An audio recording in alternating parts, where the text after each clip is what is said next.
Get ready. By popular request today we are doing one of arcade's most popular rail shooters, and with no doubt clearly inspired with the success of the film Top Gun.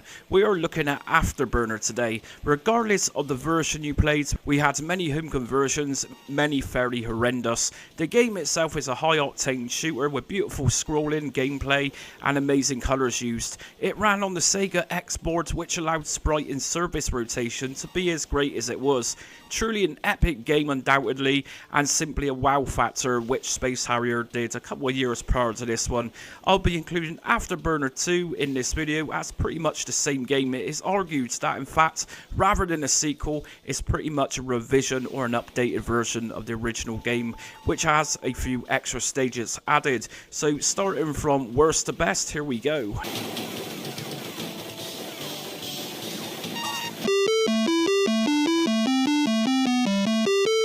The Sega of America 1989 conversion isn't as bad as I thought it might be, but make no doubt about it, that typical beeper sound is there and it's pretty horrendous. We have no sound effects in this version, as you can see and hear. It is very bland. It actually opens up very promising with the balls at the intro screen, but then the game begins. There is no feeling of jetting off to start stage 1 at all. This version just makes you watch your Tomcat fly off from the aircraft carrier into the distance. The transitions between stages is fairly basic here too. Instead of each stage merging into each other, this IBM conversion pauses a second to load up the next stage. Something I was expecting with this was to at least fly upside down to avoid missiles, but we don't get that either by the seams of it. Controlling the Tomcat itself isn't too bad, but shooting down enemy planes seems a little bit hit or miss, pun intended. It's hard to say if collision detection is actually any good here, as the enemy planes just seem to move far too fast.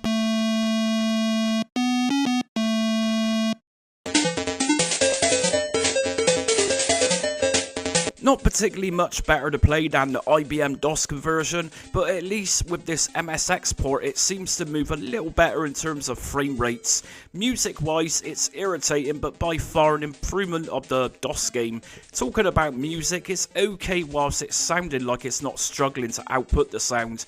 When too much is going on, such as refueling segments in the game, the music severely suffers with this. Shooting down enemies is a bit of a chore here too for the MSX. The real standout thing here is that all colours seem to look really faded. It's totally bizarre.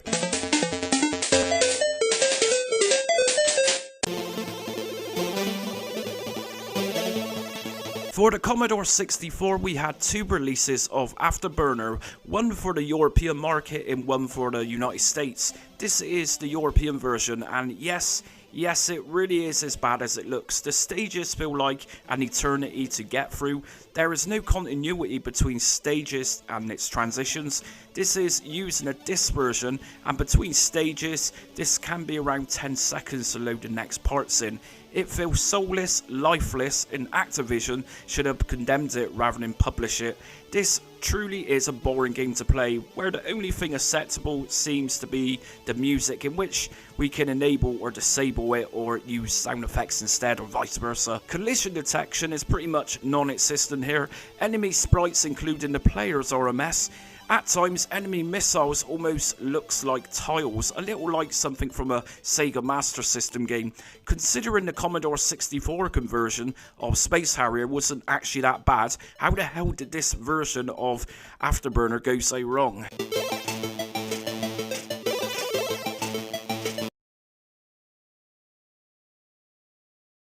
Now, in terms of gameplay, this ZX Spectrum conversion just didn't look great or really play that well. It's not the colours used, it's just the gameplay itself. Just seemed a little bit forgettable. Everything seemed to move so quickly, and locking onto enemies just seemed all over the place, pretty sporadic. The speed and perception of flying fast is kind of there, but some arcade games just didn't translate this too well with home microcomputers. I wasn't able to get any sound with this version, but from what I've heard on YouTube, the music isn't the best for this platform, but we do have an option to change it to sound effects. We do get a proper takeoff with the ZX Spectrum conversion, which to be fair is quite nice, and the refueling sections are really nicely done too.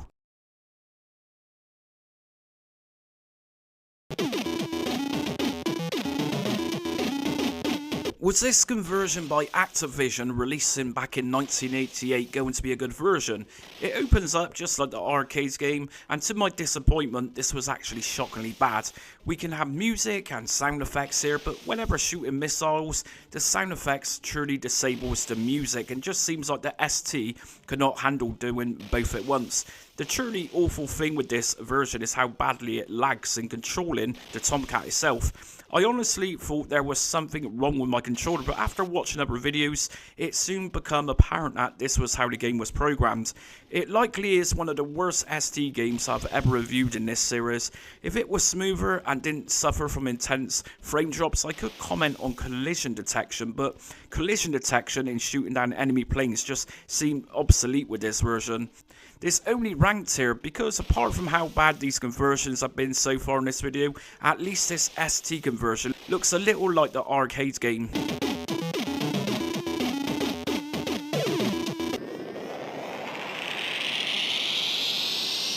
Although the American version of Afterburner on the C64 is something of a slight upgrade compared to the European version, this is still a fairly dull game to play. It does have a nice opening to the game, kind of faithful to its source game it is copying, but this version just doesn't really resemble much of the 1987 arcade game.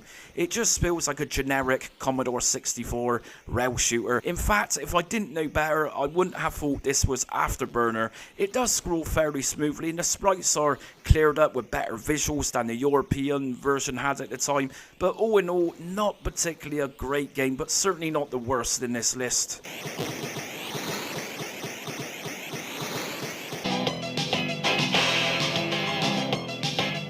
Having played the Atari ST conversion prior to this Amiga version, I was convinced this one would be better. It normally is the way. Amiga or ST normally has a better version than the other platform. What can I say about this Activision 1988 release? Well, just like the Atari ST version, it looks a lot like Afterburner, but plays badly. Sure, frame drops aren't as bad with this Amiga European release, but just plays equally as bad really. Planes zoom in front, behind, and they just look so bad in terms of scale. Collision detection works when it wants to. One good feature here is the floor area scrolls fairly nicely. Gameplay wise, it's pretty much non-existent here.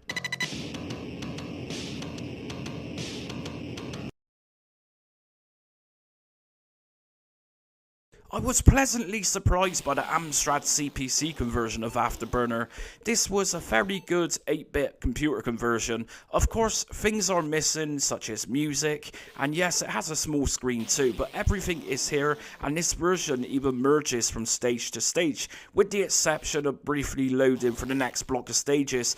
It's really nicely done, it plays well and looks really good too for an 8-bit version. It's not overly pixelated, and as you will see from the gameplay footage, it is as smooth as butter. When aiming and locking into enemy planes, this actually felt really good, and the Tomcat was really responsive to controls. With the awesome ability to fly upside down, this also looked really good with the Amstrad version. It's a shame there isn't any music, but the sound effects aren't too bad at all here. We also get a nice part refueling too.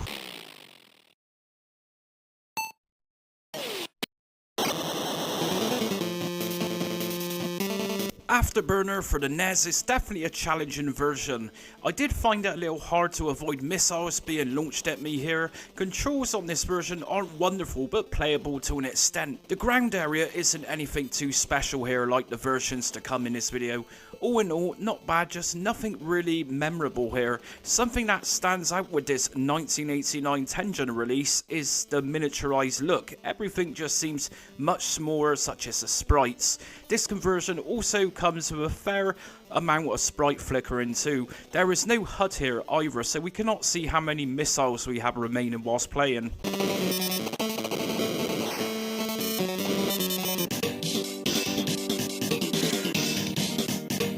Yes, just like Commodore 64, the Commodore Amiga had two different versions of Afterburner, and this version released for America had the better version, to be honest. Firstly, sprites coming in on screen from behind actually work and look okay with this conversion, a hell of a lot better than the trash from Activision for the European market.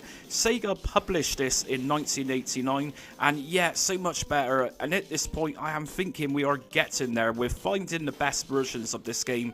This conversion is fairly smooth, and hit collision is pretty good too compared to most other versions so far. Music and sound effects are average, and the scrolling ground with objects we are flying past actually looks pretty authentic where the arcade game is concerned anyways. It's a decent port really, and it actually feels much like we have a challenge on our hands playing this rather than falling asleep with boredom.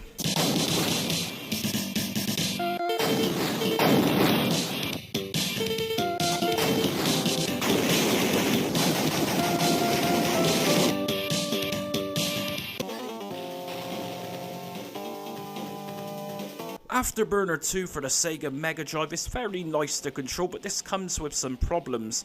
Firstly, for a Sega Mega Drive game, this is kind of ugly compared to the arcade game that it's copying, which is quite surprising given that the Sega Mega Drive could pull off these type of games really well, such as Space Harrier 2. I noticed whilst playing this version that the ground has got tree sprites while you are flying over sea, and the variation of different objects such as buildings whilst flying over land isn't here. The biggest letdown is actually the music though. It doesn't sound much like the Mega Drive in quality, but really sounds like a really poor version of some really bad MIDI soundtrack. Shooting down enemy planes is pretty bad here too. Collision detection isn't the greatest.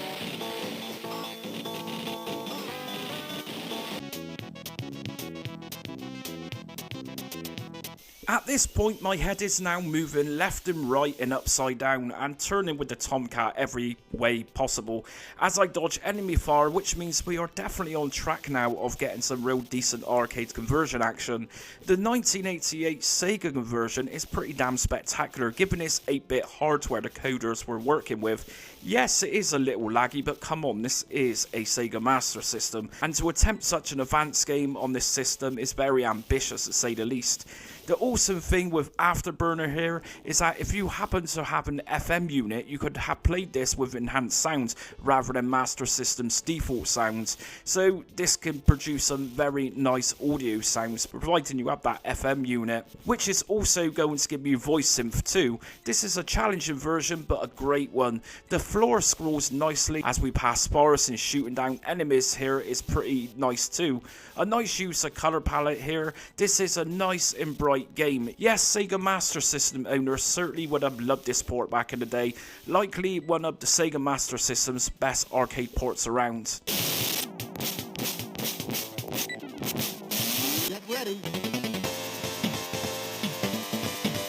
This is Afterburner 2 for the PC Engine or TurboGrafx 16, released in 1990 by NEC Avenue. This conversion felt a little sensitive to control in that a slight touch on the D-pad made the Tomcat seem a little out of control, but that was easily a case of just getting used to it. It's not a bad conversion graphically, probably average for a PC Engine game. One issue this game had is the canyon stage. It's kind of blocky and ugly and doesn't seem to look anything else like the other stages in the game. Sound wise, it's nothing groundbreaking. Apart from these minor and nitpicky issues, it looks faithful to the arcade game and plays well provided you adapt to the sensitive controls.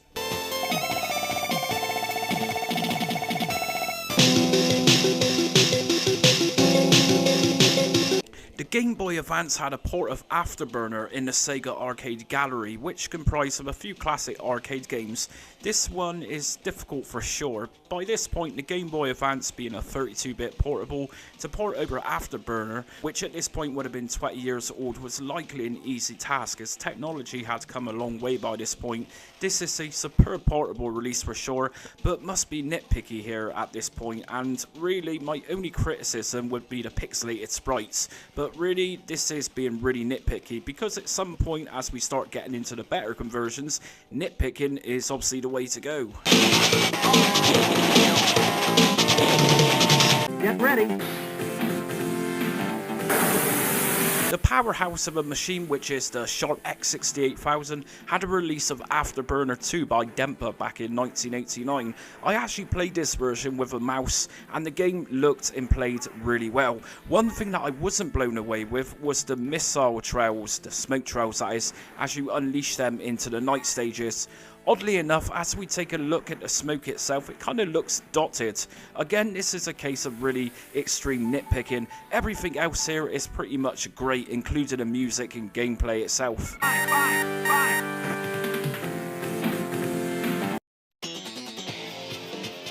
Get ready. The CRI 1989 FM Townsend version is simply awesome. Now that we are getting closer to arcade perfection, we can even see that shooting missiles look so much nicer here with the smoke behind them as you fire them. The gameplay is solid here and the music is awesome too. As you can see here, we truly have some great colours here, which resemble the arcade game much more than previous conversions. Again, this was a job for my head going upside down and left and right. No idea why I do this, but it just comes naturally with games like Afterburner. Everything really is here. Though on a serious note, we have a configuration menu like most FM Towns games where we can actually adjust difficulty levels and disable music and sound effects. One criticism, but nothing too massive, is the load times between stages, which is a few seconds each time, but like I say, that's being extremely nitpicky.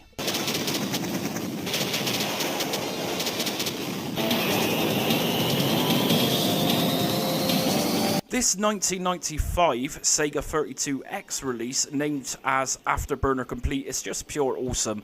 And of course, at this point with 32X technology whacked on top of a Sega Mega Drive, this delivered big time. A complete full screen and pretty much an arcade perfect port. Something really stood out here was firing missiles during Mission 3. That black sky with the brightness of the smoke just looked amazing, and refueling sections were done really nicely here too. Either I am terribly awful with this game, but I do tend to die a hell of a lot playing this version. Just like the FM Towns conversion, we also have an option menu where we can play with some settings to make it easier or tougher. It's a real shame that the 32X didn't take off, but kind of acted like an experimental stopgap prior to the Sega Saturn releasing. I will mention here that this is or was considered as an upgrade to Afterburner 2 on the Sega Mega Drive.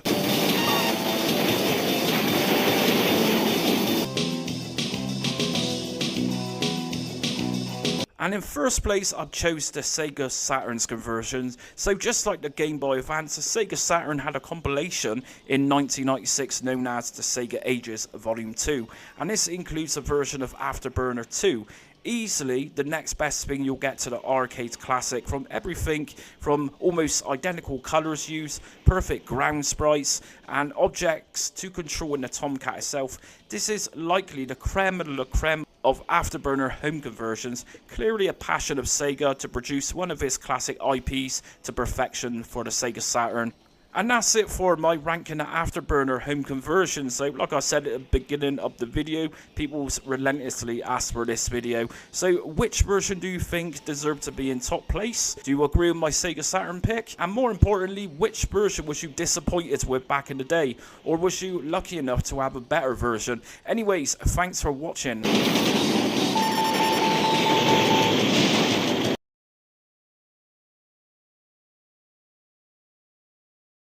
Judgment Day. It's very unlikely you wouldn't have heard of Terminator 2, Judgment Day. If you haven't, it's, let's just say, one of Arnold Schwarzenegger's best sci-fi action franchises, and one of director James Cameron's biggest films of the 90s. A film of epicness that I have watched countless times through the years, and remember the pure, amazing and groundbreaking CGI, with particular T-1000 walking out of flames in liquid form after the John Connor chase scene. This film was huge in its day, so much so I remember it being talked about on British kids TV show Going Live in the very early 1990s.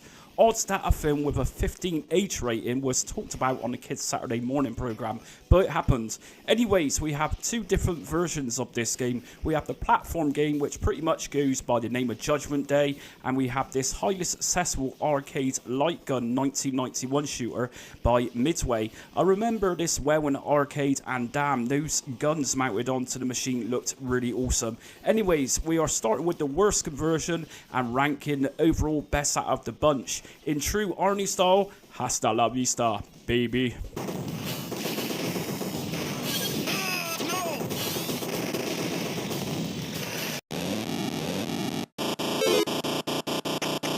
Now, I understand that the original Game Boy is severely underpowered for a game like T2 the arcade game, but really, should this LJN conversion really have ever been made? It released in 1992 and 1993 for different regions of the world. What was actually faithful with this port then? Well, the name itself was there. What was not faithful with this port? Well, where do I start? A lack of endoskeletons to shoot at, boxes to shoot at for ammunition and other goodies aren't here either. No music, but just sound effects, which kind of sounds like something from an old-dated Atari 2600 game. Endoskeletons do not pop up in front of you on stage 1. In fact, there isn't much depth, so enemies will generally stay walking in the distance on a certain level rather than having variation. There's also no bombs being thrown at you from a distance. Like I say, understandably underpowered that the Game Boy was for an advanced game such as T2 the arcade game, but we also know that many home conversions had to sacrifice a lot in terms of hardware limitations, but really this Game Boy game is very bad and it just doesn't cut it at all.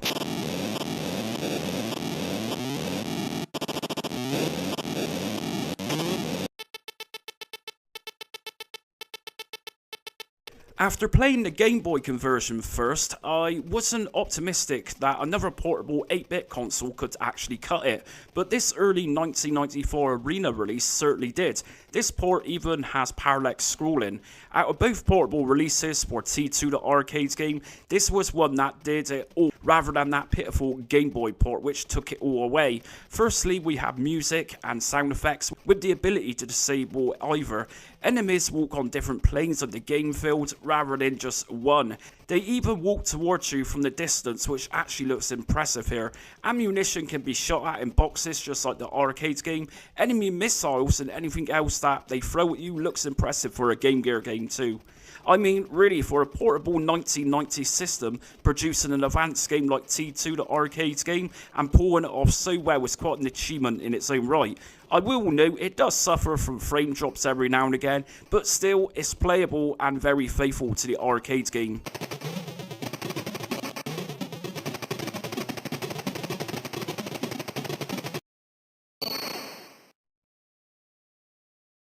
This Master System version is virtually the same as the Sega Game Gear port. It features everything the Game Gear port had in terms of visuals in that faithfulness aspect to the 1991 Midway arcade game.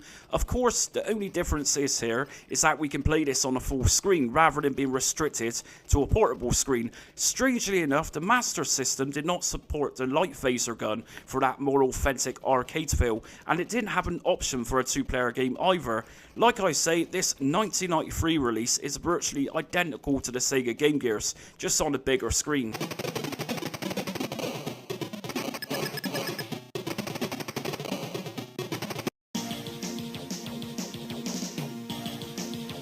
The Commodore Amiga's Virgin Interactive 1993 conversion is getting close to perfection. Throughout my arcade port series, Amiga has had a few impressive arcade conversions, and this is one of them. We can play this either through mouse or controller. If you played this game with a tank mouse in the 1990s, today you likely have arthritis as a consequence. Now, firstly, it has parallax scrolling, nicely implemented, and the colour palette used here is fairly nice too. So it is fairly pixelated compared to the arcade game, but this moves so nicely with little to zero frame drops considering everything which is happening on the screen all in one go. Throughout the game, we get lovely illustrations of weaponry and cinematic narrative. We can enable or disable music and also comes with some nice voice synth too. This is a very impressive Amiga port for sure.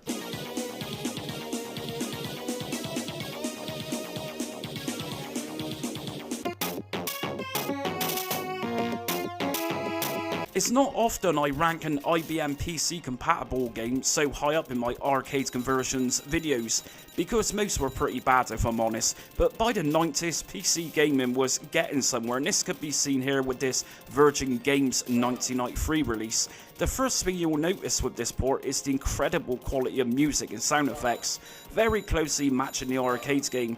No longer do we have beeper sounds. Secondly, the rich and dark contrast of colours used are much tidier around sprites and objects in terms of pixelation. It scrolls like butter and plays really well. The environment is fairly destructible, such as walls, and the resistant spiders who battle against the machines are looking a little more like the arcade game, almost digitised images used here to give it a realistic look. Now sadly, if you had an IBM PC back in 1993, this particular game was notoriously difficult to run due to the amount of memory it required to properly run it. If you did have enough or found a way to tweak it, then you have a mighty fine version of T2 the arcade game here.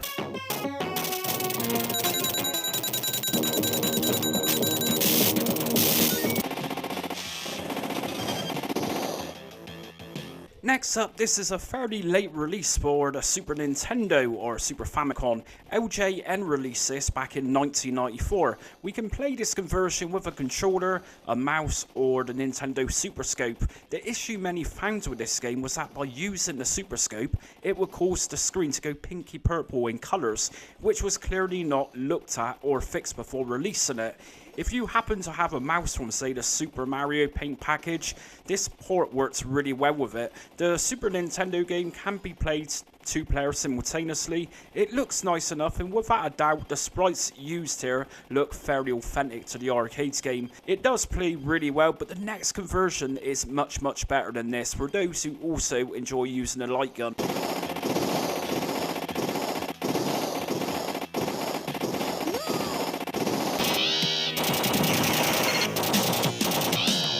This was a hard decision, being very close to the greatness of the Super Nintendo version. Why did I rank this Mega Drive port above the SNES version then? Well, I could say that, being nitpicky at this point, that when shooting at enemies in the air, the Mega Drive version here causes them to suffer some flames just like the arcade game did, whereas the Super Nintendo port just made them explode. It is slightly brighter than the SNES game, but this just seemed much nicer to play and enjoyable to play. The music and sound effects without a doubt are much more clear here too. It just sounds really awesome. Unlike the Super Nintendo Super Scope issue with colours, the Sega's Menacer light gun works flawlessly with this, with no issues of colour changes. In fact, at the time, you could even buy the Menacer light gun with this game as a pack-in game.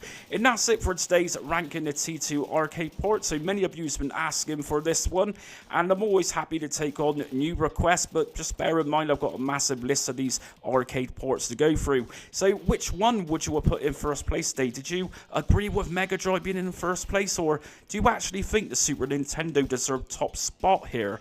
Which version did you most play on? Personally, for me, it was the Sega Mega Drive. That's the version I played most of back in the day.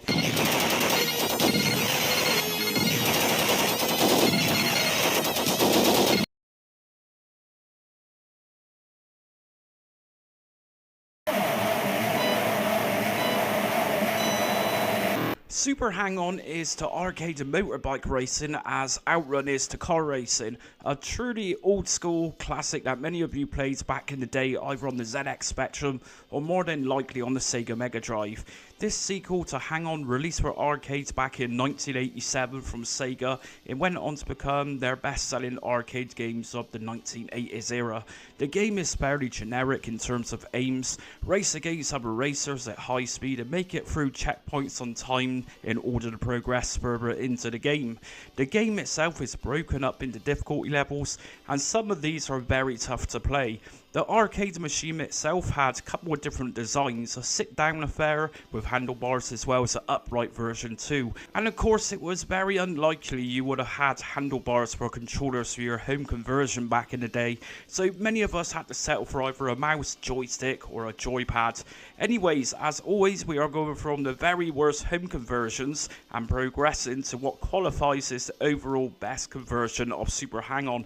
I will note here before I start that the 3DS and Apple Macintosh ports will not be listed here, but we do have a good scope with different versions regardless.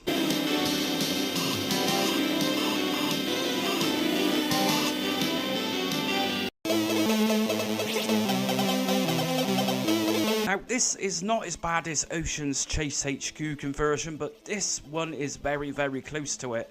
The first thing that struck me playing this Electric Dreams 1987 so-called conversion was the music. It's not too often people can criticise the C64 for music quality, but this is something else entirely. It just seems to have some kind of Wild West sound about it. The sound effects when skidding kind of sounds like an 8-bit sound of being electrocuted.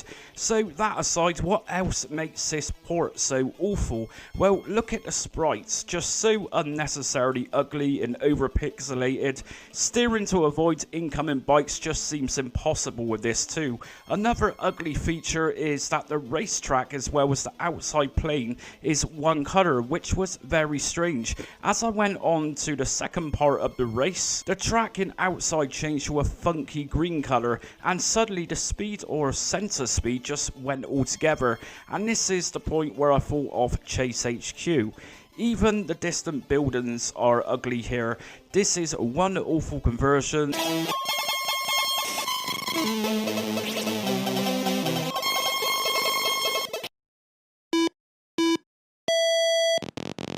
This is the 1988 IBM PC compatible DOS conversion by Data East. Now firstly, in true DOS gaming fashion, sprites here are miniaturized or a little on the small side compared with most other versions in this video. Now thankfully, for the sake of our eardrums, we don't have music with this conversion. We have sound effects, which actually sounds okay for a DOS game of this age. But don't be fooled, it isn't wonderful either. I found the worst part of this version was the really clunky controls. It was just so strange to control. Most other versions with this game either required you to press up on the joystick and keep it in that position, or at least press down on the D-pad. Now I found with this version, to get higher speeds, I'd have to continuously keep pressing up on the controller just to make it go faster rather than just holding up. And the tracks themselves just didn't seem very exciting to play.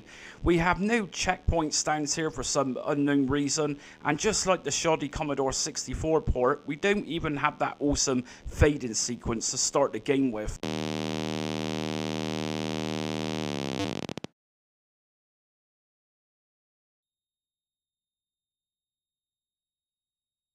When starting this Amstrad CPC release, I must admit I didn't think this was going to be much good, with the horrendous tune playing whilst on level selection screen. The game started and my first impressions was, yes, looks much like a ZX Spectrum game. In many cases for Amstrad, games were pretty much lazy Spectrum ports, but I cannot say if that's the case here, but it does tend to look a lot like a Spectrum game admittedly. Push that all aside and we actually have a fairly mediocre Amstrad racing game here. It's decent enough to control, although after reaching maximum speeds, the sound effects can annoy you a tad. The speed depth perception is here, and racing up and down hills actually looks and feels really good too. The game's really good to play.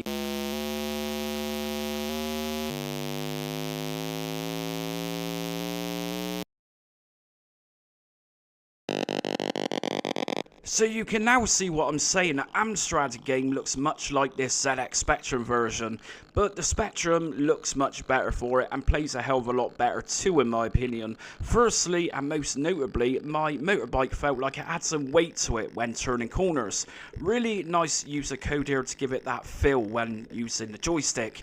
We also have more colour here compared to the Amstrad CPC's version, and it's that much better for it too. Our motorbike even has colour. This version just felt much more like the arcade game, only on an 8-bit computer. It obviously controlled well, and that speed depth perception with the illusion of travelling fast is definitely here too with this 1987 release. There is no music here, but we do have some ZX Spectrum sound effects, which is quintessentially British home computing of the 80s. Awesome stuff.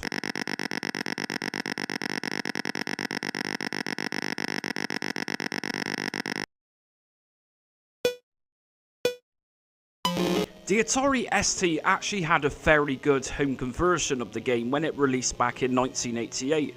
Normally with Atari ST games, from what I have covered so far in this series, sound effects normally drowns out music, but not here. It has a fairly good balance of each, as well as some fairly good colours used. Controlling the motorbike isn't as tight as some, but it's playable once you get the hang of it. Colours used here are considerably pale looking for a 16-bit machine. Admittedly, it does tend to look a little on the choppy side compared with other versions, but as a playable game itself, yeah, it's not all that bad.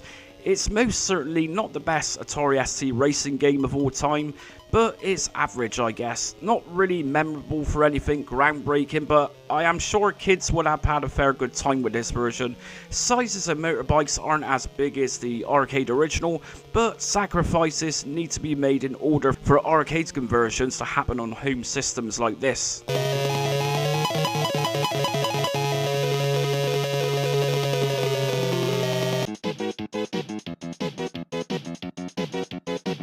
What can I say about the Commodore Amiga conversion? This likely ranks as one of the Amiga's best arcade conversions and best racers for the platform too. The colours here are bright and look the part, and the best thing is that this version runs much nicer than the ST versions too. We have some nice cheerful music that perfectly encapsulates the arcade feel, complete with sound effects which are sounding pretty authentic here too. We can play this with a mouse where left button acts as accelerator and the right button gives you boosts. The weight of the motorbike here feels pretty good too when turning corners. The track and objects on the side of the races are nicely done with nice implementation of colour palette usage.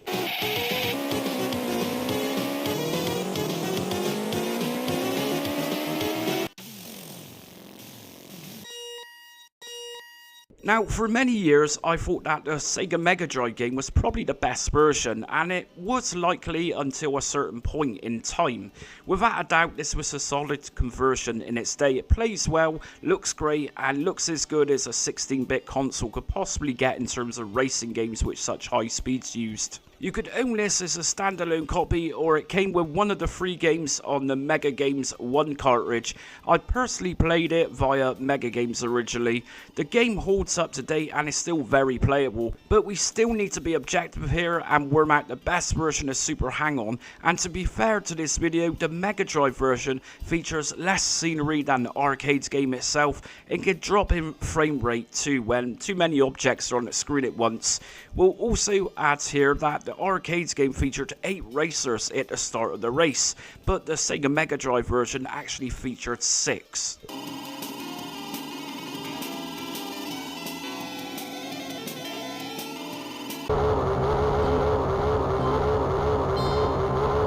Sharp published Super Hang-On themselves and released it back in 1989. Now, compared with a Sega Mega Drive or Sega Genesis version, this conversion actually runs a little bit more smoother and has less pixelation. It also sounds miles ahead too of the Sega Mega Drive's version.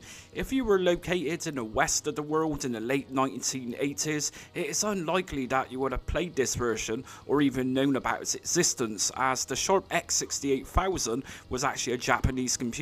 It is a nice colourful home conversion, and like I say, this runs really smoothly compared with the Sega Mega Drive port. The change of background transitions very fluidly here too. The motorbike is really nice to handle. Objects on the side of the racing track are nicely implemented. This is a really solid port, but I just think the next port of this game is that much better.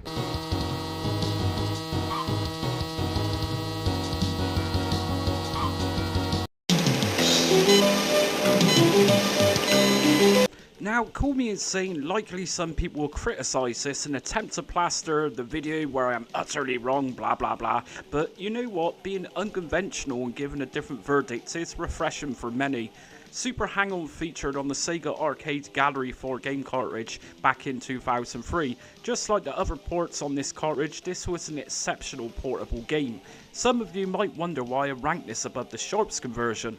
Well, it was a tough choice admittedly, but for starters, as much as the music is great in the Sharp's version, the Game Boy Advance port sounds just like the game it is attempting to imitate. The colours used here also better reflect the arcade game, especially the horizon and colours used for the sky. I don't know, for a mere portable version, this one just seems to play better than everything else I've covered in this video.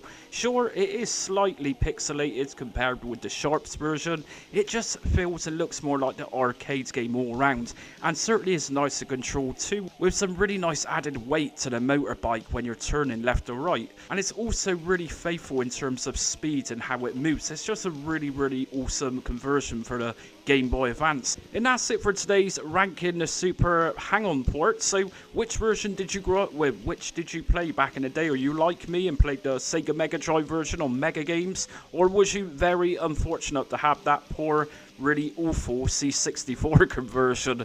So anyways, if you're new to the channel and you want to catch up with my arcade port series, I'll leave the link for my playlist in the description, and I'm getting on close to 40 now of these ports videos I'm doing. But anyways, that's it, so thanks for watching.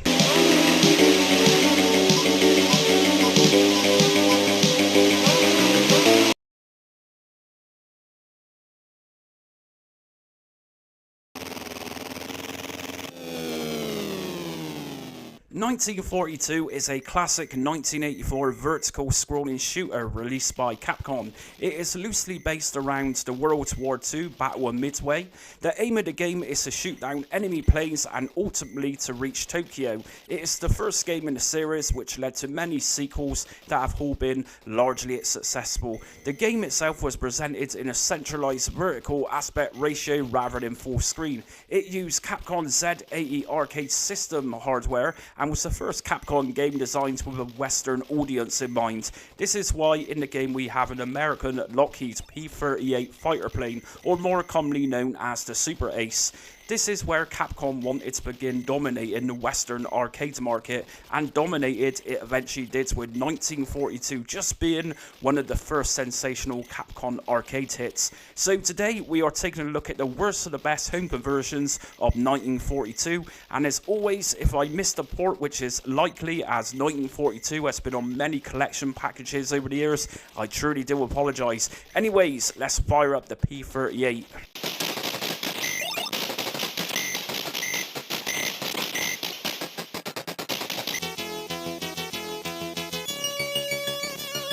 Elite Commodore 64 1986 release has a few issues with it. Firstly, although the music is great, just a little bit different, and likely some of the best music for 1942 in this list, the gameplay itself is fairly awkward. Sprites just move far too fast for their own good here. They also seem to be a little bit too big, and when you have several enemies attacking you, there isn't a great deal of maneuver room here. This is just one thing which is really annoying, which happens over and over again. I found enemies appearing at the bottom of the screen, and that was pretty much an instant death each time because of the speeds they're going at. I also found on several occasions that shooting at enemy planes were not doing them any damage, so hit collision detection isn't wonderful here either. Quite an unfortunate conversion for the Commodore 64 all in all.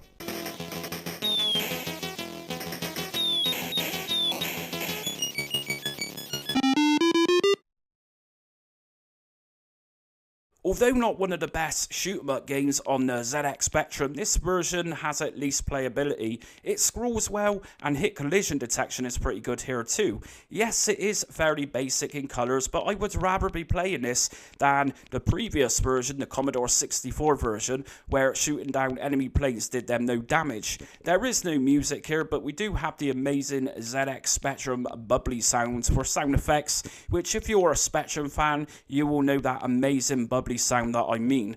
But on the last note, does this feel much like the 1984 classic arcade game? Well, only if you let yourself think so back in the day, and remember, young minds were created back then with such basic games like this one.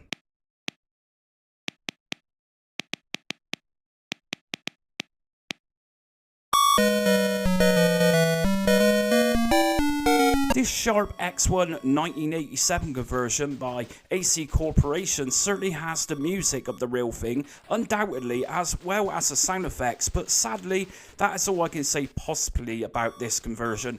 It looks good, and the Super Ace is looking really nicely detailed too, but everything else here just fails really badly.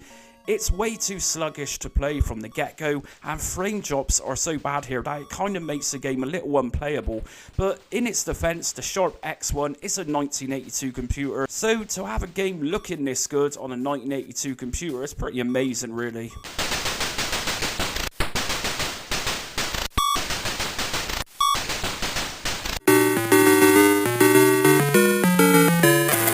Next up, we have another Japanese home computer port with the Fujitsu FM7. Now, this one is kind of a mixture of the Sharp X1 and the next version port in this video.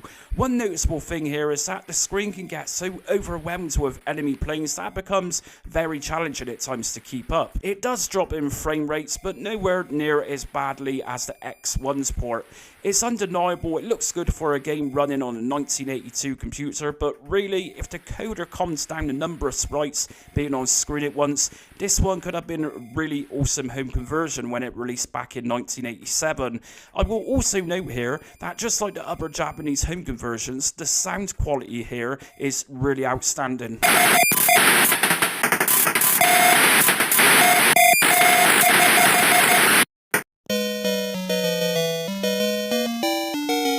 As much as I wanted to enjoy the NEC PC88 conversion by AC Corporation, I just hated the pace of it. I can tolerate frame drops, but with a game that has bullets and enemies all over the place, this was just too much to actually enjoy it. And it's a real shame because the music and sound effects virtually sound identical to the arcade original. Even the layout, which is going for the arcade vertical ratio look, looks really awesome here, but really the whole frame issue with this was just an absolute killer and just seems to destroy a lot of hard work that likely went into this conversion. I think that if the developer cut back on the number of sprites being on screen all at once, this really could have been such a great version.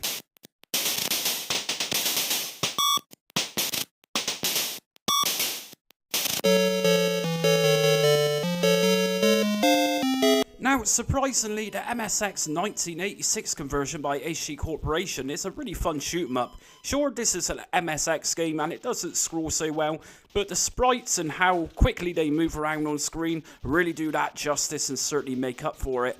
As you know, because I upload so many arcade port videos in this series, I have become accustomed for MSX generally having that ZX Spectrum style and visuals, but almost being a downgrade in some ways with some MSX games. So this version of 1942 totally surprised me. It plays extremely well and is very responsive with controller. The music and sound effects here are very acceptable too.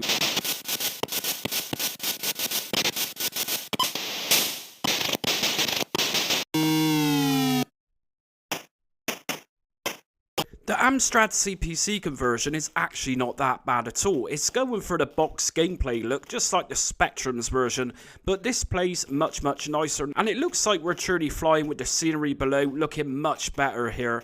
Enemy sprites as well as the player sprites look fairly good here too, with some really nice detail. In terms of perfection with scrolling, it is fairly slightly janky, but sprites work well and that can be forgiven. Sound effects and opening music are really nice here too, a little bit like the Commodore 64's version. Hit collision detection is also spot on here. What I admire with this conversion is that the coder was likely aware that having too much on screen simultaneously would cause frame drops, and so from what I played of this game, it runs really well and it's an overly impressive Amstrad conversion.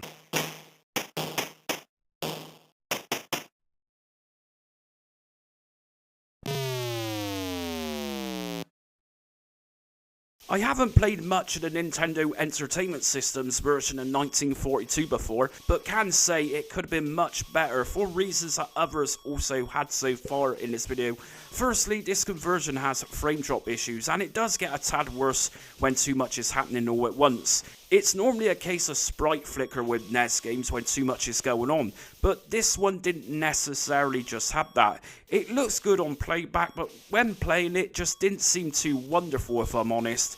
It released by Capcom in 1986, so a fairly early release for the Nintendo NES. It's not incredibly terrible, it's just that frame issue. The game itself looks good, although Capcom did decide for a full screen for this conversion, rather than the centralized vertical ratio look.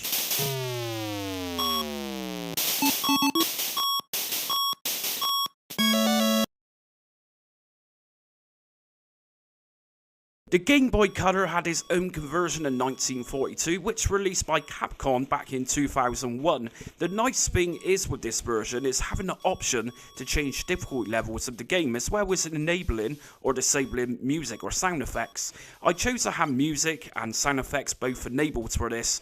The sound of the Super Ace as you nosedive sounds really authentic to the arcade game. The pace and speed here is great too, with some very minor frame drops. It's coloured fairly well and collision detection is spot on here too.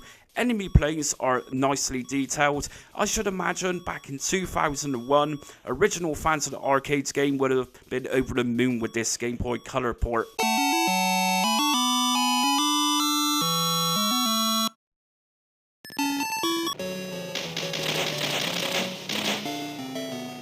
Sega Saturn had a version of 1942 on its Capcom Generations disc. If I am honest, and those Saturn fanboys won't like this one bit, it is a little choppy to play admittedly, although this is being extremely nitpicky, as it is absolutely playable without a doubt. We have options to change the aspect ratio to match the arcade look here too, which was a nice little feature. It is coloured really well and everything seems to be in line with the 1984 arcade release. Overly, not a terrible port, but sometimes we do need to get drastic when ranking the last few of over quality conversions.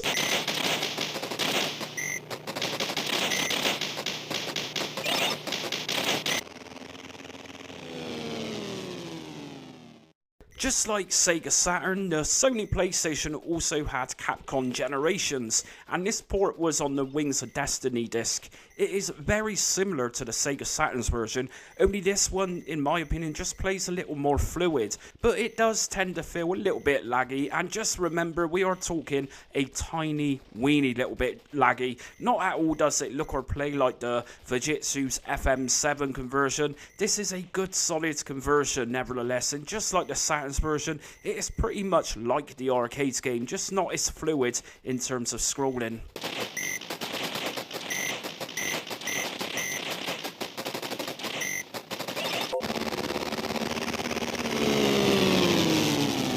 Like I mentioned in the introduction, many collections emerged from Capcom, and here we have in first place the Sony PSP's Capcom Classics Collection Reloaded port.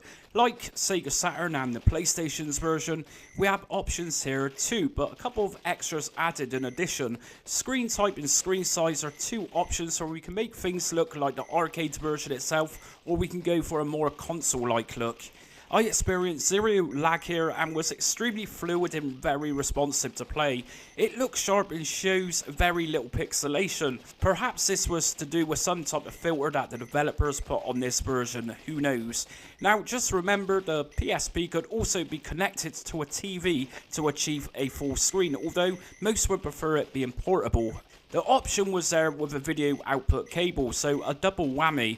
And that's it for my ranking the 1942 home conversions today. So as always in this series, which version did you grow up with? Did you have the ZX Spectrum version, or did you end up having more obscure versions such as the FM7 conversion? Anyways, until next video comes, thanks for watching.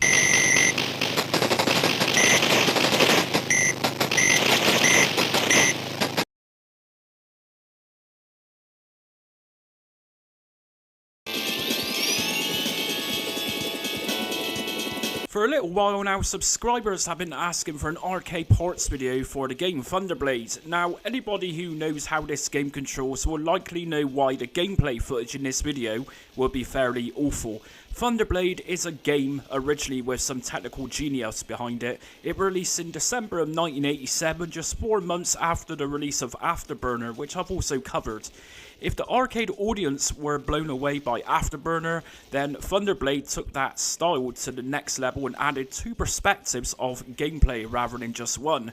The top-down shooter element is impressive in its own right, with a complete freedom of controlling the gunship by flying downwards and upwards to get more precise shot of enemies. It also had scenery and objects appear in complete 3D as we flew by them. The second gameplay perspective is third person, in which we can get get to see the gunship making the transition from top down to third person, which is really cool. It's a very impressive game visually for 1987 without a doubt. It is a rail shooter and benefited from Sega's X-board hardware, which Afterburner also used to achieve its gameplay style. Thunderblade was actually based on the 1983 film Blue Thunder. In terms of controls, each platform in this video had its own unique way of controlling the gunship, providing you could master these fairly complex controls per platform. Remember, originally Thunderblade released almost like a simulator with arcade gunship controls rather than the average joystick or 2 to 3 button joypad that computer and console owners had back in the day. I will note here that the 3DS port will not be included, but is highly recommended. So without further ado, let's check out Thunderblade.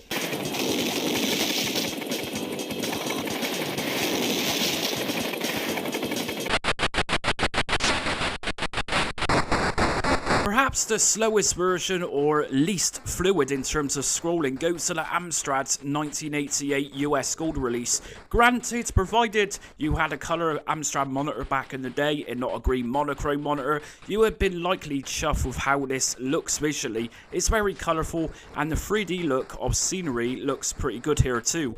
But really that's where I draw the line here. This is a ridiculously choppy and laggy game by Tiratex who developed it. They should have had enough knowledge at this point of not having too much happen on screen simultaneously, otherwise frame drops would happen, and happen it did with this Thunderblade's conversion. The gunship controls fairly well and really it looks superb, but the frame drops virtually make it unplayable where it gets so severely choppy. Pretty much from the moment you begin playing this happens.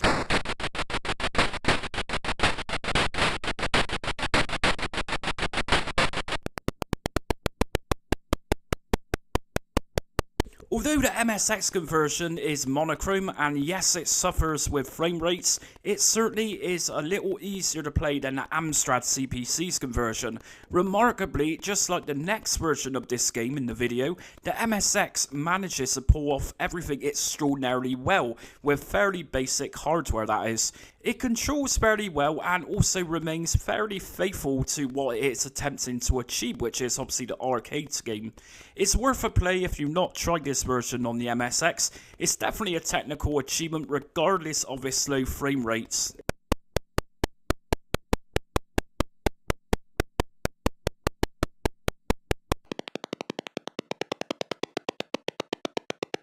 The 1988 ZX Spectrum conversion by US Gold likely doesn't look much today, but for Spectrum users, this port was so good at the time it actually received a Crash Smash award from Spectrum's popular Crash magazine. Sure, the gameplay area is monochrome in visuals, but for anybody who knows how some of the ZX Spectrum games look with its color clash, then damn, this was a tidy looking release, which providing if you get familiar with its controls, it controls really nicely too. My only real gripe with the Spectrum Sport is that enemies will fire at you relentlessly, quite literally starting from the second the game starts, which makes it fairly challenging, and this is why you will see me die endlessly in the Spectrum gameplay. The sound effects here sound really nice with the gunship's propellers spinning. The transition from top down view to the third person perspective isn't perfection by any means, but it works and we don't have to wait for this to load either. Passing buildings during the top-down sections is simply impressive for a Spectrum game, that's undeniable, especially for a 1988 release.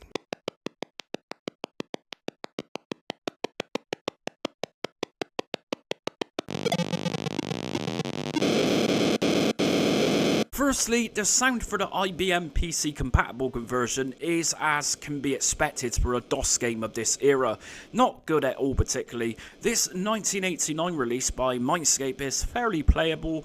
Well, at least I actually made it to the end of stage 1 here rather than having hordes of enemy projectiles being flung at me every second. Just like the Spectrum's version, this actually controls really well too. Yes, this can look fairly blocky in terms of scenery and objects in the game, and its ample can be seen on the first stage with the buildings. Rather than adding outlines to buildings to give it a more 3D look, the buildings do tend to come across as not moving as we fly past them. But they actually are. Colours used here aren't too bad really for a DOS game of this time. That cool transition from top down to third person perspective isn't here, but conversions will be conversions, and this is one of the sacrifices made for the DOS version. Overall, not a bad Mindscape conversion at all, but again, just like most other versions and the arcade game itself, learning how to control the gunship is a learning curve, that's for sure.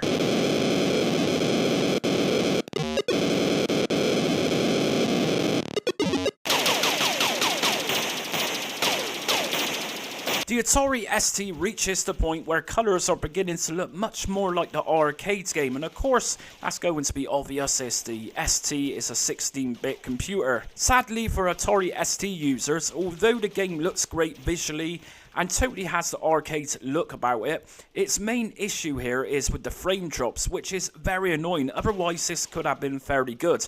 I particularly like the skyline during the first stage with the fade in of colours. Again, much like every version, controls are fine provided you could adopt to these, which in most cases I cannot because I have never been too wonderful with this game.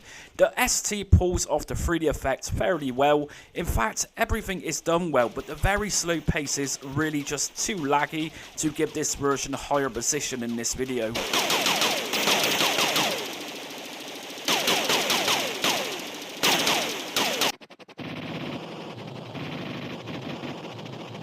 Now, whilst playing every version of Thunderblade through this video, I would have to get used to different controller schemes being used in every version.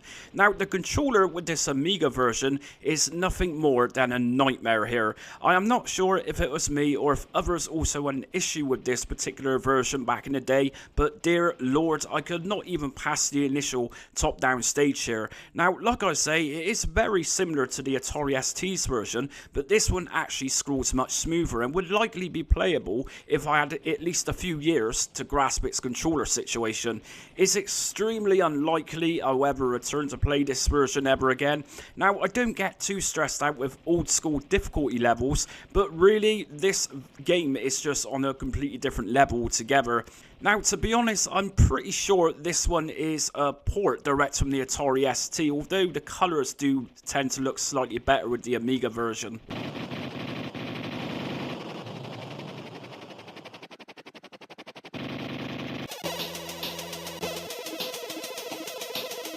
Released in 1989 by US School, this was clearly a game that the Commodore 64 shouldn't have been able to pull off as well as it did, but it did to some extent.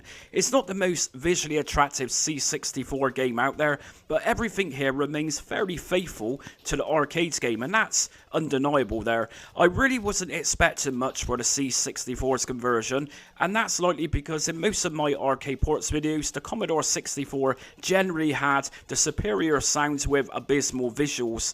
That definitely isn't the case with Thunderblade. This not only features the excellent music, but also the excellent visuals to complement that too, as well as the fast-paced scrolling.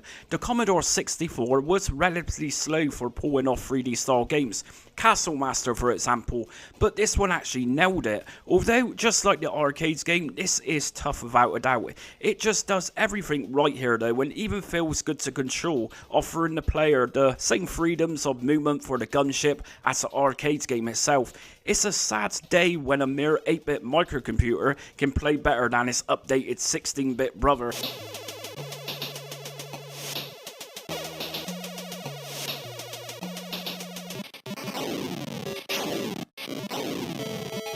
The Sega Master System's conversion is fairly bare bones, and we no longer have the ability to move up and down with the 3D perspective during the top-down stages. Scenery below is static, so it doesn't move to change perspective of buildings, for example. It does come across as a generic top-down vertical shoot-'em-up, and then the third-person perspective kicks in, and that Thunderblade look begins to take effect. It's a very smooth game and even utilises the Sega Master System's FM sound unit expansion, which actually enhances how the game sounds. It plays very well, and I'm confident that Sega, who published this one, knew the limitations of the Master System's hardware and so didn't want to overdo it. It's of course not the most faithful looking arcade conversion in this list, but it does have an element of playability and the gunship is fairly easy to control too.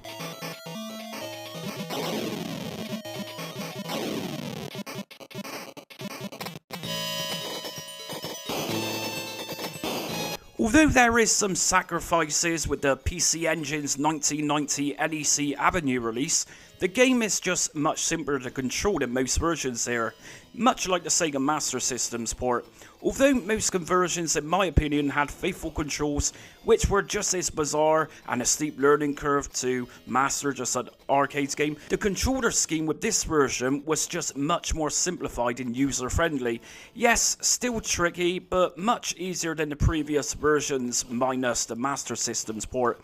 The major cutback here is when we fly the gunship towards the ground. This version doesn't zoom in like every other version as you're going downwards.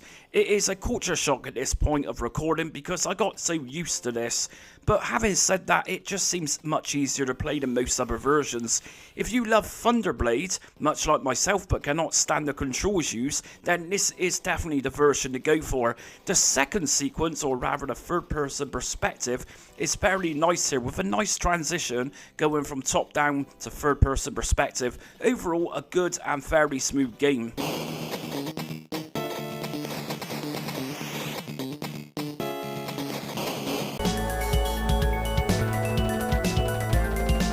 So we go from the style of being okay and playable to this arcade perfect Sharp X68000 conversion direct from Sharp Corporation, releasing way back in 1990. For those of you who know the arcades game well, you'll undoubtedly agree that this home conversion is by far the best of everything in this video. It controls extremely well and doesn't seem too overly complicated to get to grips with either. It scrolls beautifully and really is much like the arcades game in every sense from what I've played of it. If I didn't know better, I would assume that this was actually the arcades game, which it clearly isn't. But Thunderblade purists could probably pick a fault with that statement I just made. And that's it for today's ranking the Thunderblade ports. So, which version did you grow up with? Did you have the awesome Commodore 64 version? Undoubtedly a very good port for the 8-bit micro. Let us know, as always, in the comments section down below. And did you actually agree with the Sharp 68000 taking first place here? But anyways, until next time, thanks for watching.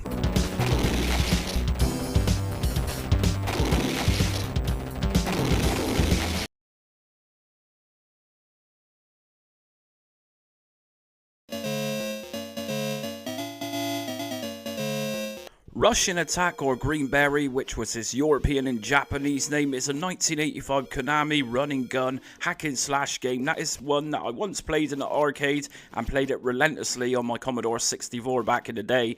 Its theme is set around the Soviet era, which of course was a thing in 1985 when this released, where we must guide our Green Beret character through 4 stages in the game. 1 hit and you are dead. The aim is to rescue captives being held by the Soviet forces. Throughout the game we are armed with a combat knife and have the option of picking up extra weapons off dead enemies, such as rocket launchers, which can come in handy at times as this will kill several soldiers all in one go. The game was once very frustratingly difficult for me as soldiers would shoot so close to you that you not have chance to duck. Overall, it's a superb game which holds many memories for many people. So today we are ranking from worst to the very best home conversions. I will note that anything considered aftermarket, such as the quite recent Amiga release, will not be included. This is strictly commercial years releases as always.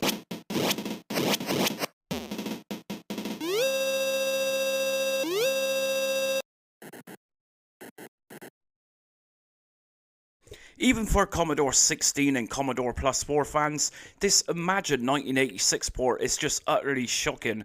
I have no idea on the backstory for this version, but it just seems like it is half finished. or it could be finished, who knows. The issue with Ocean, who owns the Imagine label, was that they were notorious for releasing really bad games like this one. But having said that, some of Imagine's other versions of Green Beret was pretty amazing, as you'll see in this video. The Commodore 16 or Commodore Plus 4 port is just, well, really bad. From climbing ladders, which just looks and feels like the Green Beret is flying rather than climbing, to rockets that looks utterly bizarre in the background. There is even a command prompt in the top left hand corner as the game is playing. Things like this really shouldn't be here. It's weirdly worth playing just to see how truly terrible this version is.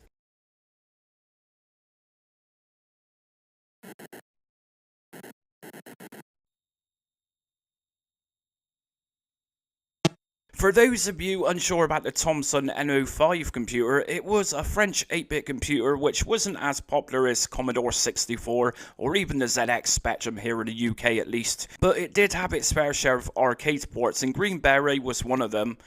Is it a good conversion for this French system? No, it really isn't. It's not multi-scrolling either, and when we reach the opposite side of the gameplay screen, it takes a few seconds just to scroll to the next screen, which can get very annoying. It's fairly sluggish to control and can be irritating to judge attacks when hitting enemies. Bullets being shot at you can sometimes be missed. This color clash makes it difficult to see bullets being shot at you.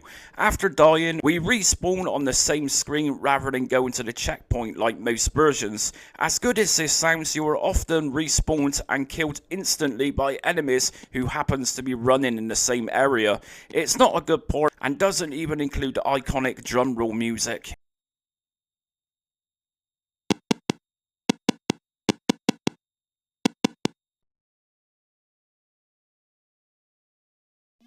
What can I say about Konami's 1986 MSX release? Well, as you will gather from the gameplay video, this one is a slow game. My first impressions weren't great. One of the learning curves with this version is that the range of your knife is fairly short, and so attacking soldiers can be a little bit strange to begin with, as they need to be fairly close to you. The screen scrolls fairly slowly, which can get a little frustrating when jumping off of things when landmines are beneath you. In other words, judging a jump to avoid being blown up is fairly tricky here. Climbing ladders also look strange here, as well with sprites looking a little odd too. Is it a good play? It's okay. It certainly could be much worse. The music and sound effects are fairly decent here though. It really is the slow pace which brings this MSX version down.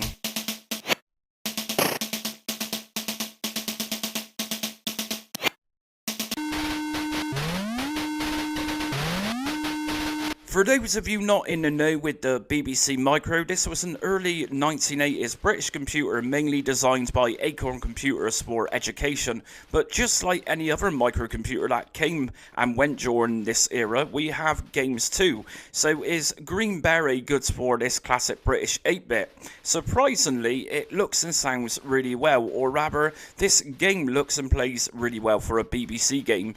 It is missing particular elements such as grenade launchers and a few other bits and pieces too. Most interestingly, as we get through the first half of stage 1, we don't actually have a row of tanks to climb on. Instead, these have been replaced by huts. This 1987 Imagine software release isn't bad at all. The issue here really though is that this port has no joystick support.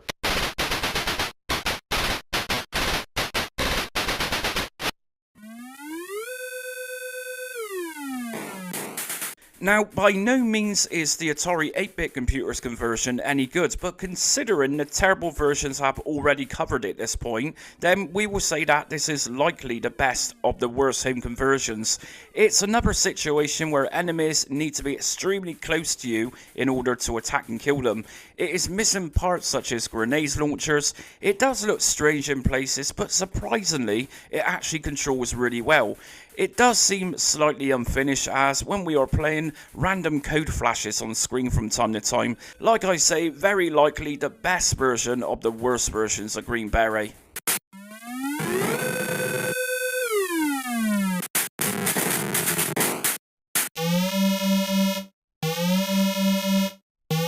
As much as I attempted to get into the Amstrad CPC's 1986 Imagine port, I just found it very wooden to control my Green Beret character. It definitely looks good and has its own spin on the background music, which I was getting into the groove with. The sound effects is also included, so we got music and sound effects together with this version. It is nice and bright. My main issue with this version is mainly the controller. It just doesn't seem that great to control and attack. When I was repeatedly tap and attack, it takes time to have the character on screen follow up the button request. It surprisingly isn't a multi-scroller either, much like the MO5 conversion and a couple of other versions in this video. This one expects you to wait whilst the next gameplay screen moves forward. I didn't get too far with this game, and honestly I found this version fairly frustrating to play.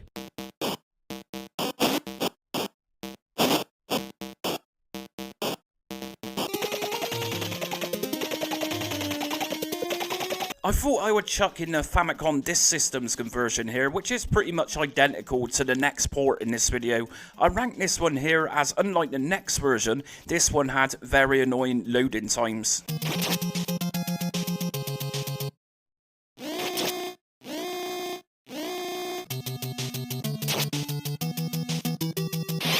Now, as great as this version is, and this was released strictly as Russian Attack, the game is different from the arcade game, and that becomes very apparent from stage 2.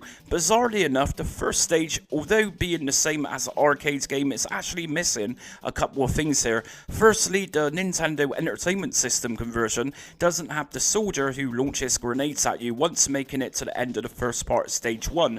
And secondly, the Jeep scrolls across the screen at the end of stage 1 to drop off soldiers to fight you isn't here either. The introduction scene to the game is very different too, where the Green Beret parachutes and lands.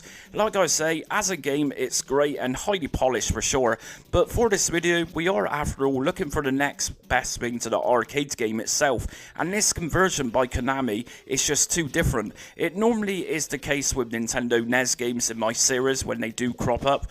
Altered Beast, for example, was beyond different to everything else in that video.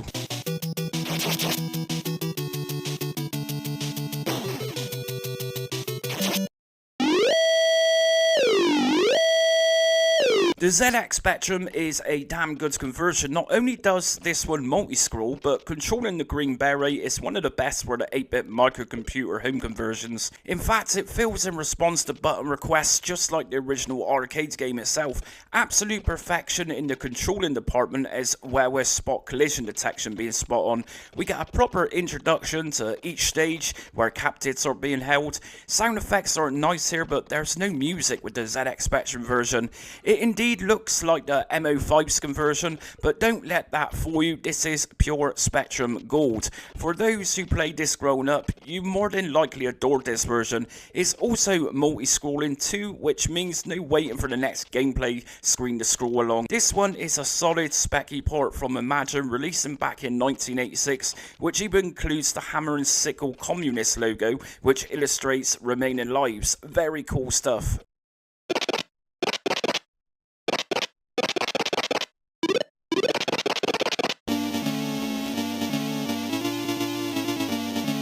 Quite likely the best 8-bit computer home conversion, the Commodore 64's port was and still is a great game to play. This is the version of Green Beret that I played a hell of a lot of as a kid, owning it on the Hit Squad label. Firstly, as always for Commodore 64, we have top-notch music quality here by the awesome Martin Galway. We have music and sound effects in the game itself, which emulates that sound of the original arcade game extremely well. Just like Spectrum's version, this controls extremely well and scrolls beautifully. By far this one is very challenging. Those bullets certainly travel very quickly here. Colour wise, some will argue that the Commodore 64 colour palette are kinda dull compared with Amstrad for example, but here they just seem to work so nicely to complement the source material. It's a superb version and is 100% faithful to the original arcade game itself.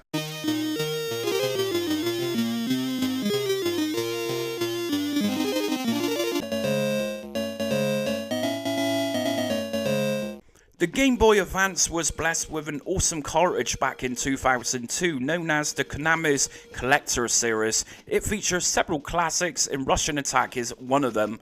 This is a seriously good port of the game, which is why I am ranking this one in first place. It's not an emulated version of the arcades game like many collections had, but a fresh new version for that era of gaming.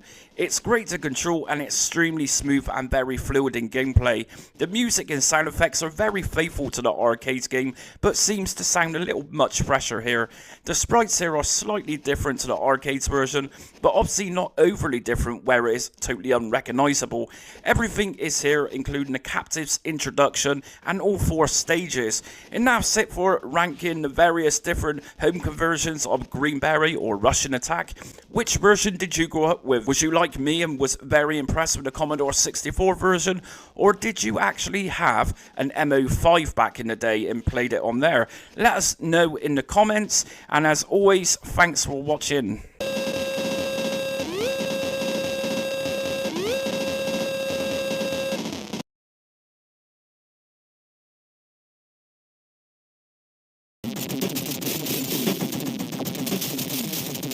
Silkworm is something of a hidden gem which released in arcades back in 1988 by Tecmo. It's one of those games where pretty much every system that had a conversion had fairly good versions of it, which is a rarity in this arcade port series of mine. It's a game that I likely bought from a newsagent back in the day from my C64, and a scrolling shooter that I played so much of. I am surprised I didn't actually wear the tape out. It's a standard shoot 'em up affair, shoot down enemies, collect power-ups to give you better weaponry, and make it to the end of each stage to take down a boss. Like I say, I think these days Silkworm is a little underrated, and most talk about games like R-Type or Gradius, which are great games, but this one is very often forgotten about. It even had a sequel known as Swiv, which as a kid didn't realise as Silkworm and Swiv are 2 different names obviously, and Swiv also looked different with its top-down look. So anyways, this video has dearly been a pleasure to make, and it's lovely to play a bunch of games that are actually very good to play.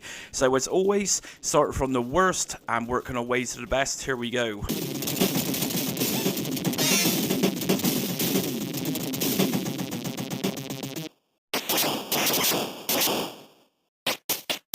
I am officially calling the Amstrad conversion Silkworm in Space. Yes, as we play through this, you will notice that we don't have backgrounds as such, but just darkness, which clearly isn't the same as we got in the arcades game.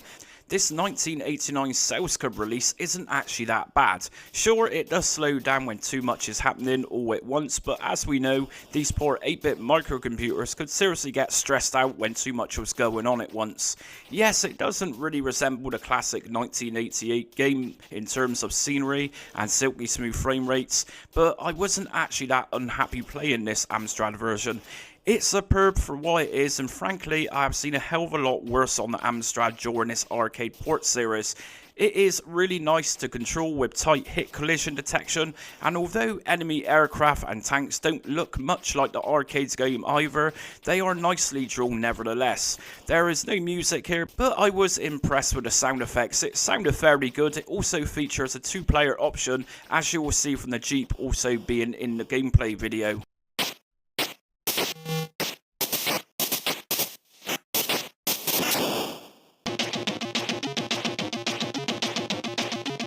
Although this game is virtually the same as the Amstrad CPC conversion, in terms of presentation, sizes of sprites and good tight controls, the ZX Spectrum Sport is just as good, only it scrolls better and maintains a better consistency of frame rate. Sure, it does drop a little at times, but overall, just quicker and not as much lag as Amstrad's conversion. Again, we are back to Silkworm in Space with this one. Like I say, it handles really nicely, a 2-player option is here too, and collision detection is pretty much top notch here as well. This version also released in 1989 by the Sales Curve. Some might moan that it looks terrible with its monochrome look, but really this is great. You can see pretty much everything happening with this version, with sprites, bullets and missiles are very clear and visible to see. We also have the amazing soundtrack by Barry Leach with this version as the game starts, although I personally think it sounds much better in another particular version in this list.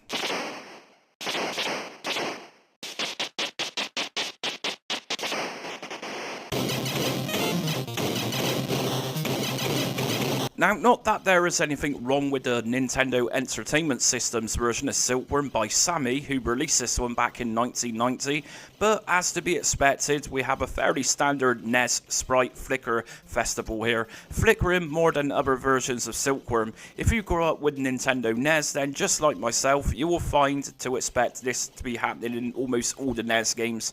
It's not a biggie, but of course we have to be practical here and compare it with the non-flickering arcade game. Now, a good feature here is that it comes with in-game music and sound effects, which sounds okay, nothing too special, just sounds like a standard NES game, if anything.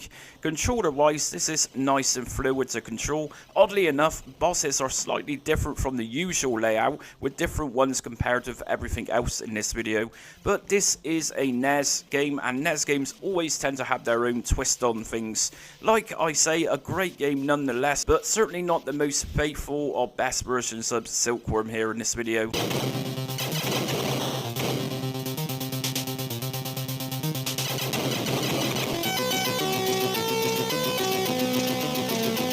Now, many 8-bit micro owners, especially those in the UK who had games predominantly on cassette tape, will exaggerate on loading times these days. Really, loading times weren't as bad as some claim them to be. If you was a Commodore 64 user, you would regularly have some awesome loader music whilst you were waiting for the game to load, with its hypnotizing raster bars sending you into a trance.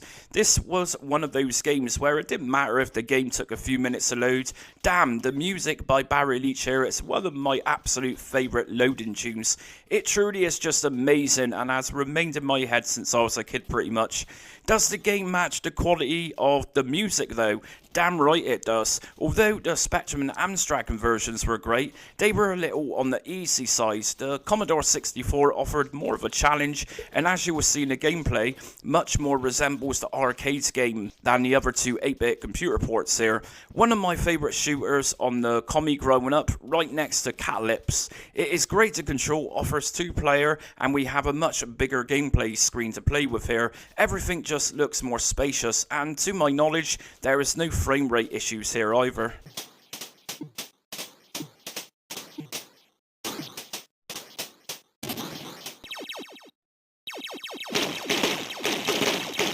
The Atari ST's conversion is actually pretty good. Throughout my arcade ports videos, I've generally found Atari ST game conversions to be pretty bad, but no, Silkworm on the Atari ST is a pretty good game to play and looks more like the arcade game itself, where hills on the first stage are present. Sprites themselves are also looking much bigger than the awesome Commodore 64 version. It controls well too, with colours that are doing its best to match the arcade game itself. Sure, this one does have some frame problems, but absolutely nothing like the Amstrad CPC Slugfest. I did find this particular version kind of on par with slighter difficulty level with the Commodore 64's version. I do find it funny to think though that a mere 8-bit Commodore 64 can easily look down over this 16-bit machine in terms of music quality. All in all, not a bad game at all for the Atari ST.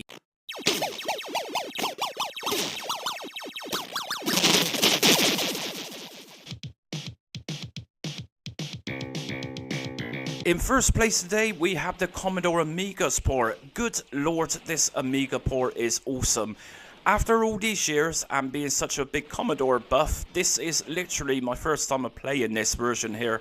Now, firstly, we have nothing more than pure silky frame rates with no slowdowns. I played through the first 3 stages, and all I can say is I had an awesome time playing this port. Firstly, parallax scrolling here looks very nice compared to the Atari ST's version. We have a nice big full screen here too. Now, although we don't have in-game music and we have in-game sound effects, these absolutely sound amazing. Sounds very much like the arcade game itself, in which when we destroy an enemy ship, for example, and fly by them, it sounds like it's exploding in a distance with an echo. It's really awesome stuff.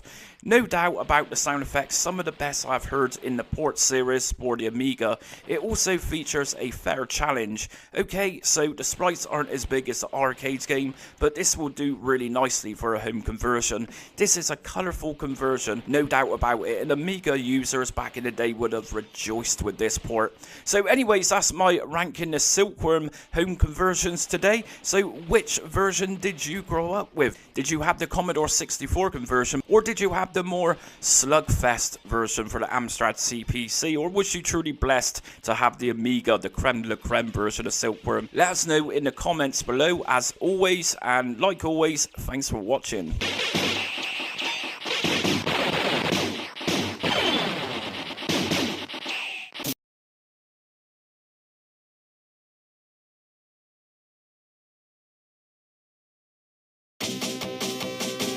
Saint Dragon, a totally bizarre idea of a horizontal scrolling shoot 'em up, but this 1989 arcade classic by Jelko is one of the best of its era. I said this in yesterday's Silkworm ports video. Saint Dragon was once a huge topic of discussion amongst shoot 'em up fans, but I don't think it gets enough attention today, whilst most YouTubers are talking about the obvious 1980s shoot 'em ups. So what makes Saint Dragon so good? Yes, the 80s was full of shooters, but this one in particular had a charm and uniqueness of its own. Control the cyborg Saint Dragon and just watch that thing move with its awesome armored tail, which you can also use to defend yourself. Collect tokens through the game to give you a better scope of weaponry, and take on mountains of robotic enemies. Each is cool looking as Saint Dragon itself. This is one stylish and classy game with a hell lot of replay value. Did I even mention how great the music and sound effects are here? Really though, Saint Dragon easily goes down as one of my personal favourites, although it's definitely a tough game. So as always, we're going to be looking at the worst and working our way to the very best and most faithful conversion of Saint Dragon.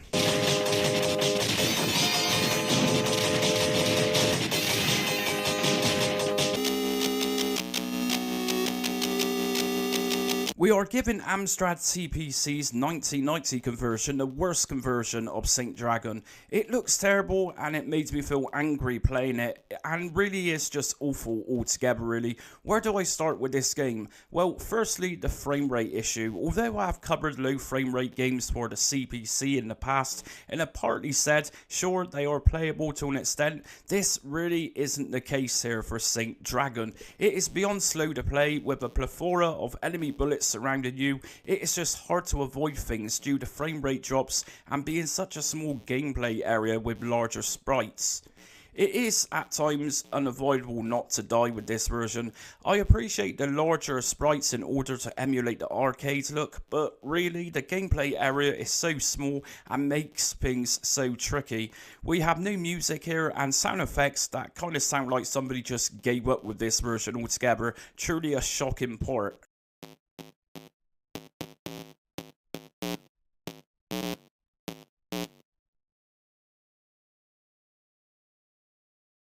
Okay, so we have an interesting one here with the MSX port. Now, you will find that we don't have music or sound effects with this version. We do have a fairly decent gameplay area though, so that's already an upgrade from the lousy Amstrad CPC port. It does get fairly slow, but surprisingly, everything is here, including the robotic leopards, which also jump too when approaching them. Enemy sprite placements are roughly the same as the arcades. It's not a bad version to be honest. What really lets this one down is its no music or sound effects. The slowdowns can be annoying, but compare this with the Amstrad's version, then this one is leap years ahead already. Everything seems to work fine here regardless of a couple of obvious issues. Control in Saint Dragon is nice and its armored tail looks pretty nicely drawn here too.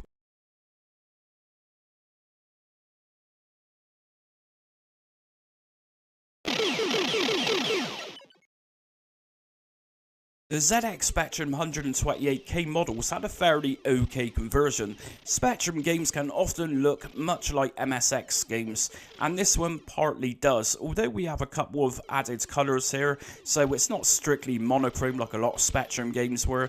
Let's be honest, attempting Saint Dragon for the Spectrum is one thing, having it play so well is another thing entirely. Yes, it does slightly struggle in places, but it plays so well, and although it's got different colours to the arcades game like most Spectrum games, this brings its own charm. I love playing Spectrum games on my OLED screen. Those colours really pop out and look so nice. The game itself then, very tight controls here, collision detection is great, Saint Dragon's tail acts really nicely to catch projectiles. I guess you could say this game is slightly above average for a ZX Spectrum game. It's really nice to play and includes everything here, including the jumping leopards on stage 1. No music, just sound effects with this 1990 Storm release.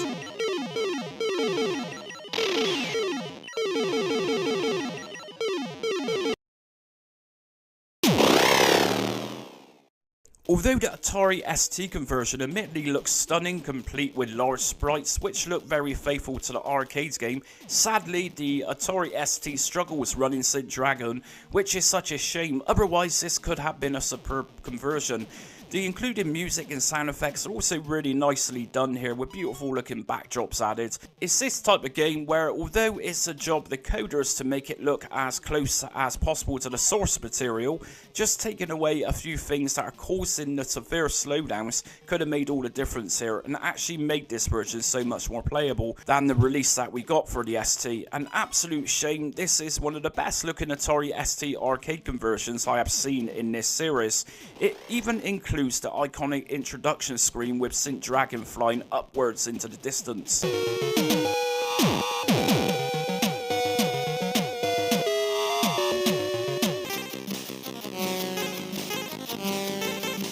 Storm published the Commodore 64 conversion in 1990. This is how to program the Commodore 64 to be as good as possible right next to what it's actually trying to imitate. Yes, St. Dragon for the Commodore 64 is a belter of a conversion. As you will see, complete full screen. Sprites are on the smaller side admittedly, but we do have plenty of room to maneuver around with St. Dragon. Sadly, it does drop in frame rates every now and again, but come on, this is an 8-bit microcomputer. And look at what it's trying to copy here. St. Dragon was of course going to be a task for any 8-bit computer. We got an option of in-game music or in-game sound effects only. I chose music only, which sounded pretty damn good. It's a nice game to control with spot on collision detection, and it truly is as faithful as you can get next to the arcade shoot 'em up on an 8-bit microcomputer. There are a couple of cutbacks such as robotic leopards which don't jump here, not a massive deal breaker as such. I made it to the end of stage 1 here, and I'm glad I don't suffer with epilepsy, as prior to the boss coming into the scene we are presented with several flashes, which looks cool, but I was kind of thinking, what's happening? But regardless, it's a great C64 conversion.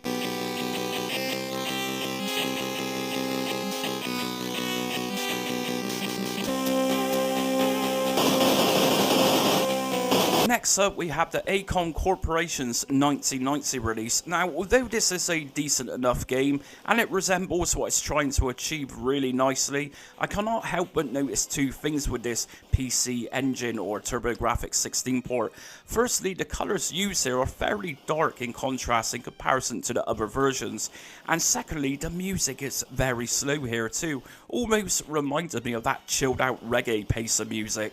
The sprites here are relatively small, and there can be a considerable amount of sprite flicker too. This port isn't frame rate perfect, but it does its job fairly well for the hardware it is running from. It's not a bad version by any means at all, and definitely worth a go if you've not tried this one.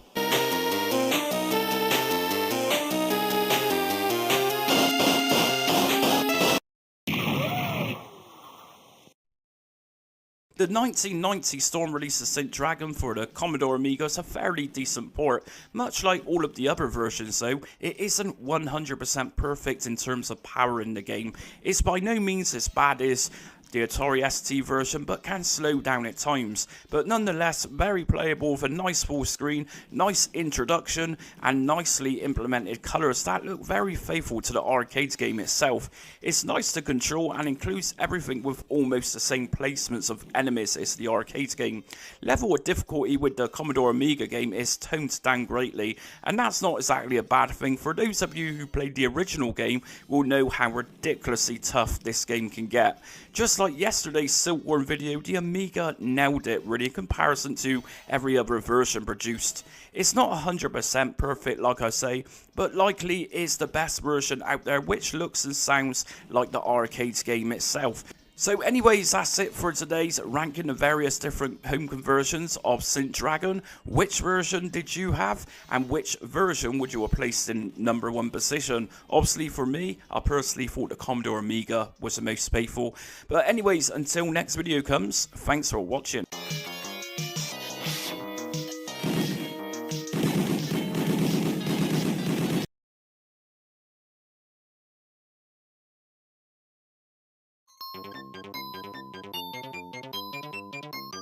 Today we are checking out the various home conversions of one of Taito's most cutest creations that released in arcades back in 1988, and it was an instant hit. Very strange name for a colourful platform like this one, but it turns out that the name was conceived as well as a setting in gameplay after one of Taito's programmers actually went to New Zealand for a holiday.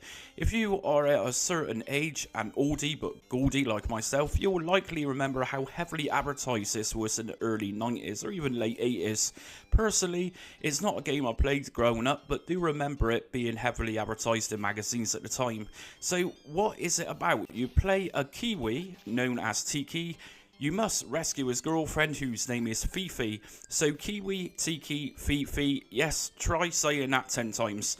Anyways, the game is a colourful scrolling platformer and we must guide Tiki to the end goal before the timer runs out. I will note here, Ocean did a lot of versions for this game, but don't let that put you off. They did some good publications from time to time. Anyways, this one has been requested loads, so let's go.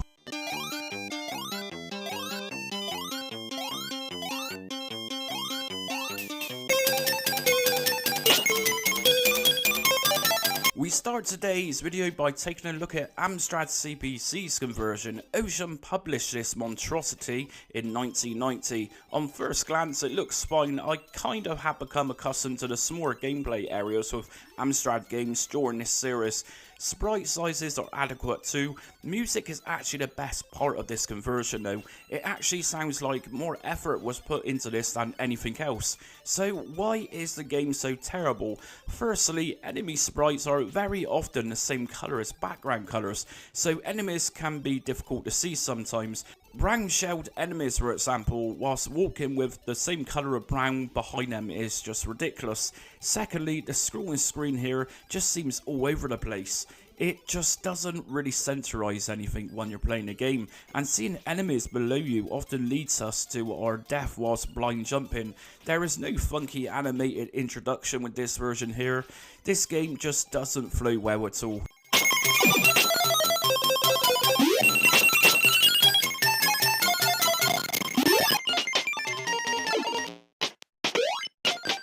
The ZX Spectrum received a fair version of the New Zealand Story. It certainly has a good sound of the theme music, which we can choose to disable in favour for sound effects if you find the music drives you insane after a few minutes.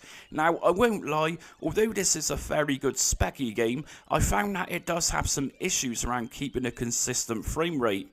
When enemies are crowding the screen, which can happen very often, it does slow down. It's not enough to deem it as unplayable by any means, but with a little less going on at once, this could have made it more fluid. Newcomers to the ZX Spectrum might find it bizarre to look at with the yellow background and black outlines, but it is a part of British computing history, and most people loved this back in the day, so there. This is a fairly good port and does control well too. Is it the best thing ever for the ZX Spectrum? Nah, not really, but it is average for an arcade conversion.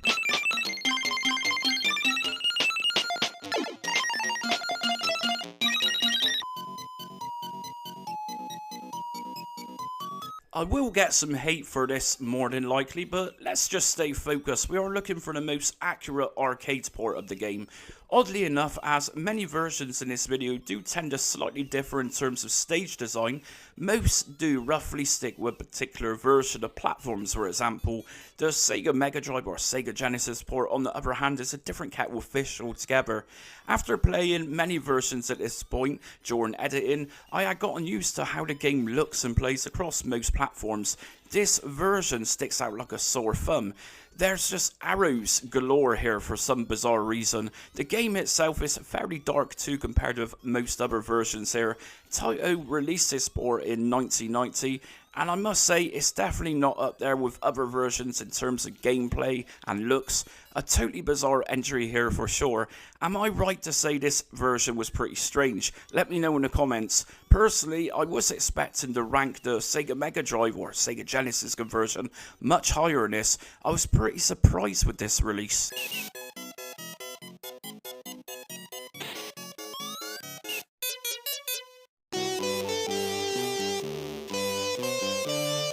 Now, this is how to do an arcade conversion with an 8-bit microcomputer. Firstly, a nice big full screen where multi-scrolling works perfectly and everything seems centralized, unlike the Amstrad's messy port.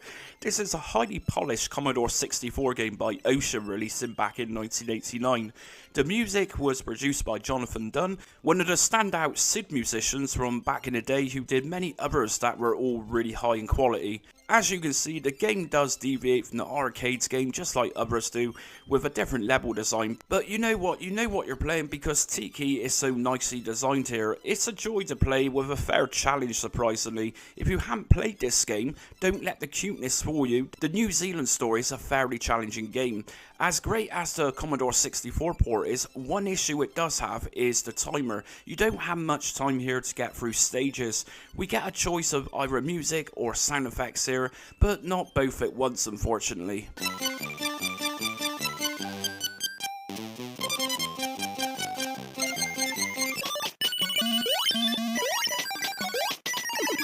Have you ever felt that Tiki was on amphetamines with the Sega Master System's 1992 release by Tech Magic? A fairly late entry for the Sega Master System library for sure. Now, if you have never seen this port before, you will notice that our yellow little friend is going for it like Linford Christie here. I assure you, this isn't a bad version of the game, this is how it actually released. So fast that I wonder if the team of coders behind it were getting it confused with Sonic the Hedgehog. I'm not sure, but on a serious note, despite the weirdness of that, the game looks really stunning. Its contrasts really do look great, and sprites are nicely drawn here too. Collision detection is fairly good here. There is some slight sprite or tile flicker when things get overcrowded. The truth is, it just runs so damn fast. Even the music sounds like it's on 1.2. It really is a shame about the speed problem, otherwise this would have ranked much higher, but really, it is a little off-putting.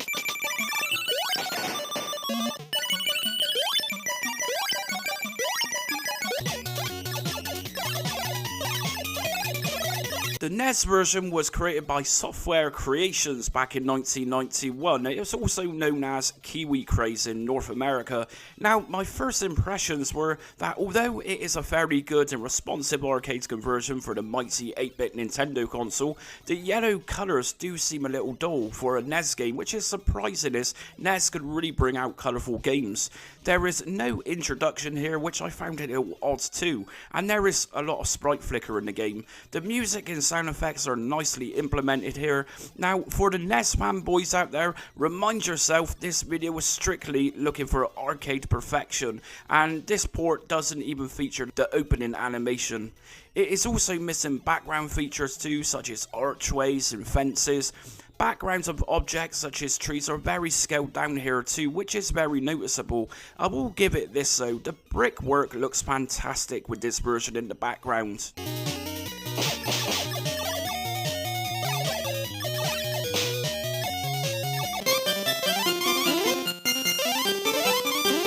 Taito's 1990 PC Engine or TurboGrafx 16 release is extremely good in comparison with the NES and Master System speeded up situation.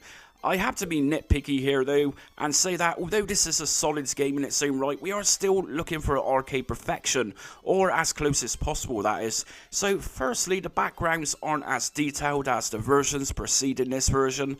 The brickwork, for example, isn't that nicely detailed compared with some to come, and the colours just don't match the yellowy orangey contrast of the 1980 arcades game. Like I say, I do need to be nitpicky from now on because this is the start of where the home conversions start looking and playing really nicely. It is good to control with a fair speed used here. There is however some slight frame drops from time to time with this version.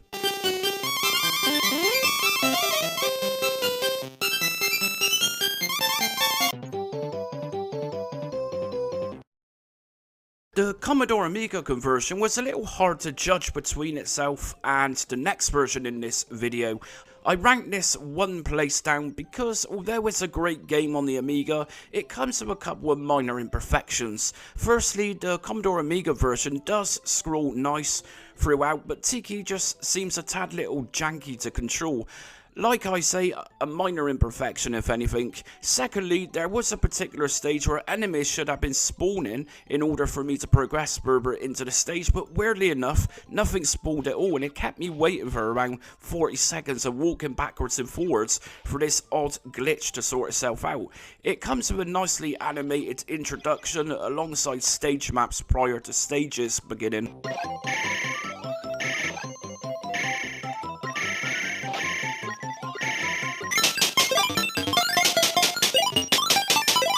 No doubt about it, Atari ST users had a really good conversion of the New Zealand story. The team of coders behind this knew exactly what they were doing with the hardware too. It is a very bright and colourful version with really nice music and sound effects. It comes with a joyful animated introduction before the game begins, and even includes the map of New Zealand, which tells you which stage you're about to start. I can't really criticise the Atari ST's version for frame rate issues, because for the first 5 stages of playing this version, it did occasionally drop, but cannot say it was unplayable at all, because this really was a solid version in all aspects. Sure, the map isn't on the screen. Going back to the music, it's not often that I say Atari ST games sound better than, say, the Commodore Amiga, but considering we are doing the next best thing to the arcades game itself, I just felt that the 8-bit sounds which the Atari ST produces just sounded much better than some 16-bit conversions did.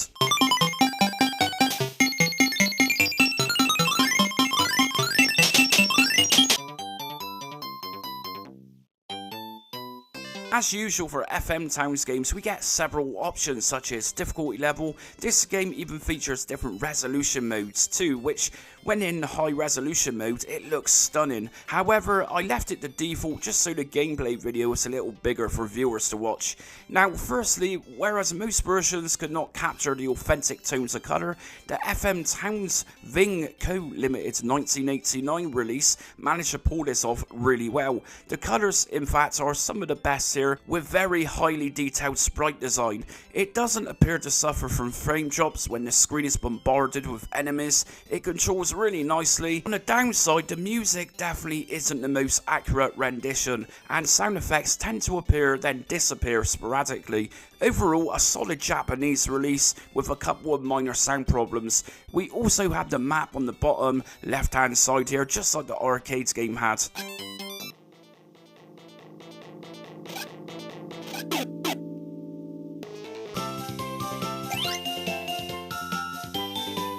And for a notable mention before we look at top spot, we have the Nintendo DS 2008 conversion by Ignition Entertainment. This was titled The New Zealand Story Revolution. I won't include this as such as part of the ranking, because although it looks great and it is an updated version of the original game with complete overhaul graphics and sprites, it includes new challenges which weren't in the original arcades game. We can also use the touchpad on the Nintendo DS to solve little puzzles within the game. Like I say, a great updated version by the people who also did Rainbow Islands Revolution 2.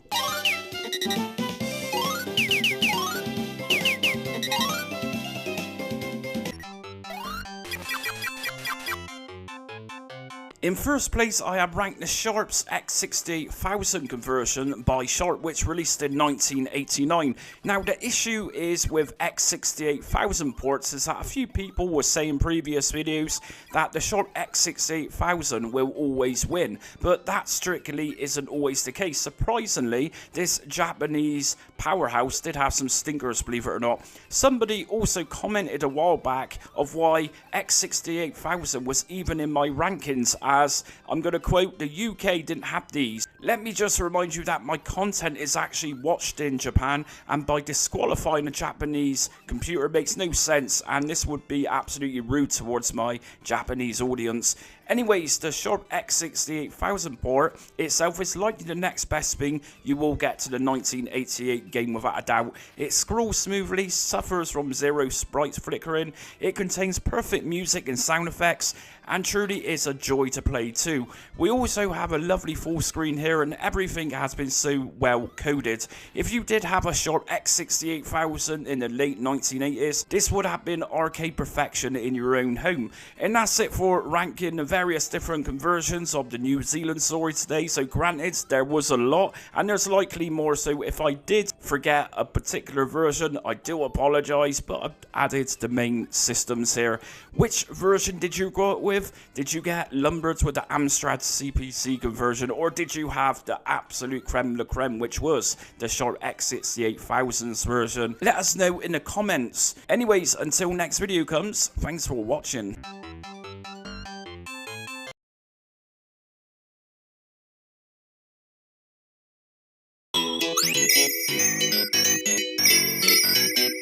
A highly requested game in my arcade port series, this is Rainbow Islands, the story of Bubble Bobble 2.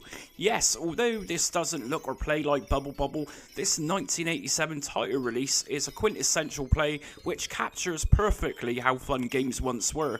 A colourful and cutesy platformer where we control the bubble dragons in their human forms, who are known as Bubby and Bobby. Another change from Bubble Bobble is that rather than playing 2 players at once, we can now only play 2-player games at alternate turns. The game itself is set up with 10 different islands, each containing 4 stages, and each one themed very differently. The aim is to work your way to the top of each stage and take down monsters using your rainbows. If you are too slow doing this, the rising sea level will kill you. It's one of those games that most kids would have had a version of in the late 80s and even into the 2000s. So as always, we are going to rank from the worst to the most authentic looking home conversions of Rainbow Island to determine which system had the next best thing to the 1987 arcade release. I will note here that this is likely my biggest arcade ports video to date. Rainbow Islands truly had a staggering amount of versions and updated versions. Anyways, let's crack on.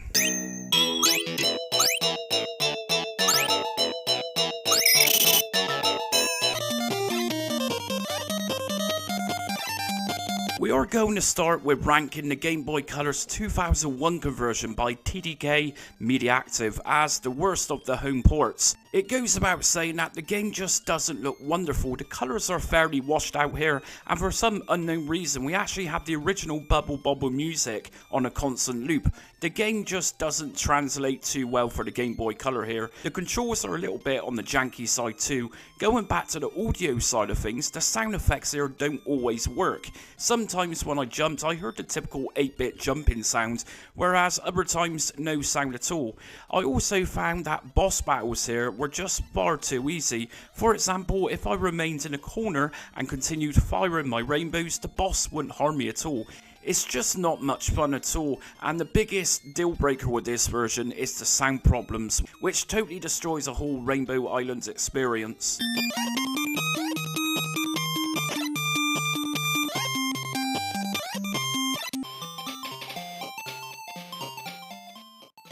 What can I say about the Sega Master System's Sega Enterprise's 1993 release? Well, it is pretty terrible really. It's certainly janky to play, plenty of sprite flickering and frame drops in its plenitude here. The stage design here isn't the greatest either. Oddly enough, most other versions fade the bosses in with the final stage of each island. Not here though. Sega Master System's port literally closes down the last stage before the boss stage and opens it back up to a new level entirely. It's pretty bad considering this was a very late release for the Sega Master System. Most coders with experience have mastered a particular platform to exploit the hardware to get the very best from it. This truly is poor though. Sprites look very scaled down compared with other versions, and the rainbows look really awful here too. The European release of this is also said to have a bug. When reaching a certain level in the game, it returns the player to the title screen, although the Brazilian version did fix that issue though. On a positive note, I would say that regardless of all its issues, the color choice here is really nice.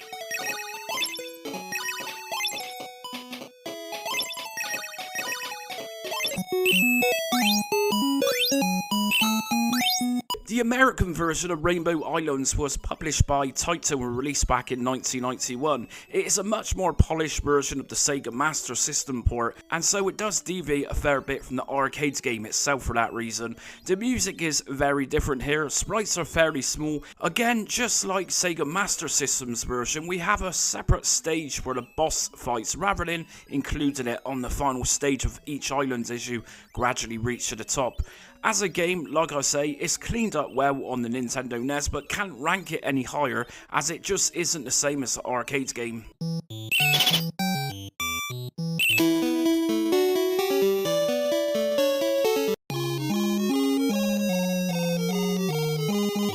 This is the other Nintendo NES version. This is the European release, which was published by Ocean in 1991. Although this is more faithful to emulating the arcade game, its music isn't right here. In fact, a totally different tune altogether.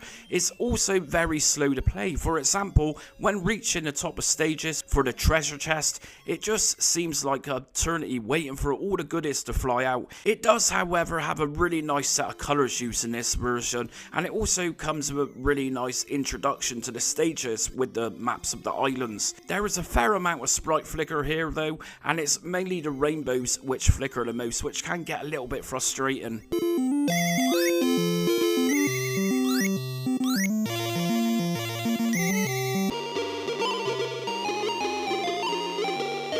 I am going to make this clear here that, good lord, Ocean pulled this game off perfectly with the ZX Spectrum conversion. Very likely one of Spectrum's best games of all time, in fact. I really hated ranking this port so low because it is just so impressive. But as always, I must remain practical and think about the aim of these ports videos. Although the game looks fantastic with its multiple colours used rather than just a couple of colours, it is still lacking a couple of things, such as no treasure chest at the end of the stages. And although it is impressive, the first boss was very pixelated. Very nitpicky, I know, but that's how it goes. It's a colourful 1989 release, and Spectrum owners got a superb game here for definite. It controls really well, and I will go as far to say that it's likely a technical achievement for the ZX Spectrum.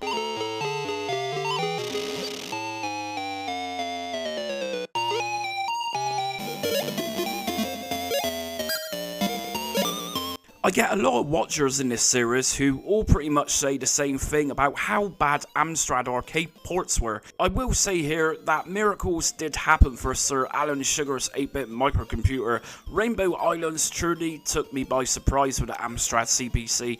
It's actually nice to play something so nicely coded and fun to play on this platform. It's clearly a very colourful game which the CPC could do very well if left in the right hands. It controls nicely too, and those rainbows look really nice as you shoot them. Admittedly, it does slow down from time to time as well as the music itself, but it's still very playable, and it's nothing like the St. Dragon Slugfest conversion which I covered the other day. Sprites are nicely sized, which gives the player enough gameplay area to maneuver without dying unnecessarily. Oddly enough, as we reach the top of the stages, the treasure chest is missing. But obviously this was too much for the CPC and so had to be sacrificed more than likely. Really though, this port released in 1989 by Ocean is superb. Finally, the Amstrad CPC kids had something to boast about back in the day.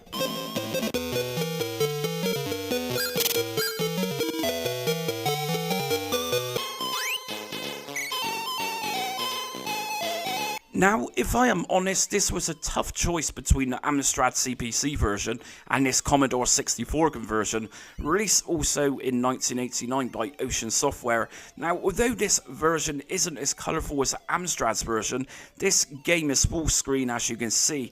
It does tend to slow down at certain points, such as the boss stage on the first island, but the music and sound effects don't suffer as a consequence.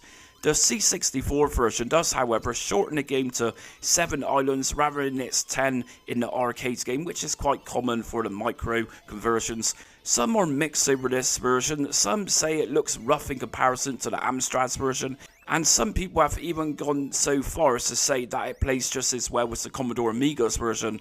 Like I say, a tough choice between these two systems. Another consideration which made me rank this one above the Amstrad is the fact that we get the iconic treasure chest drop down once we reach the top of the stages, as well as a colourful go in text which is more arcades like than the Amstrad's port.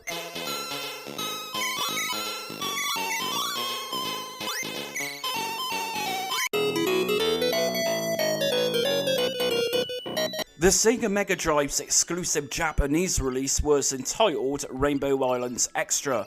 This one released by Taito in 1990. This is literally an update of the original arcades game. We have two modes here. We can select either Extra mode or Normal mode. If you're not familiar with the Extra mode, then the cute baddies have been replaced with robot and mech style enemies. I chose normal mode for this video. Now, as great as this port is, it suffers one simple thing that makes it look very different to the arcade game itself. Of course, the background is black, whereas the original game and most other ports are actually blue. It could have been a case that just by using a blue background, this might have conflicted or clashed with other colours used in the game. The gameplay itself is extremely tight. It sounds awesome with its rendition of Rainbow Islands music and sound effects. That goal in music once reaching the end of the stages also sounds perfect here. This game was originally supposed to get a release outside of Japan, but it never, which is a real shame. The sprites in this version are top notch and the colours which are used look fantastic too.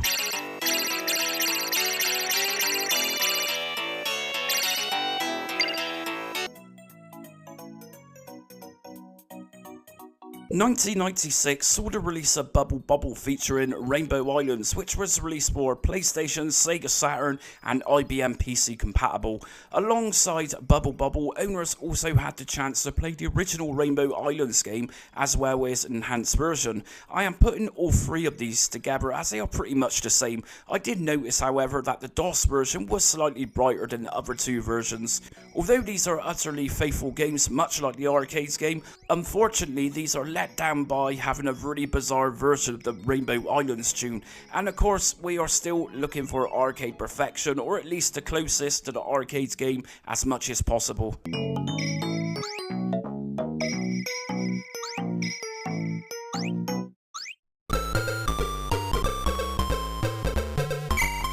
Atari ST users got a superb conversion of Rainbow Islands by Ocean in 1990. Interestingly, Atari ST users were actually lucky to have this release at all due to licensing agreement issues with Taito. Graphgold, who developed this port, didn't finish it at Taito's expected timescale, and so Taito seen it as the agreement was totally over with. So yes, it really was surprising that this game seen a light of day at all for the ST. So the Atari ST port has been seen as one of the platform's best arcade conversions. It is a good port with really nice rendition of the music too. The presentation here is also really quality looking, although I did find it slightly choppy to play compared to the next version in this video.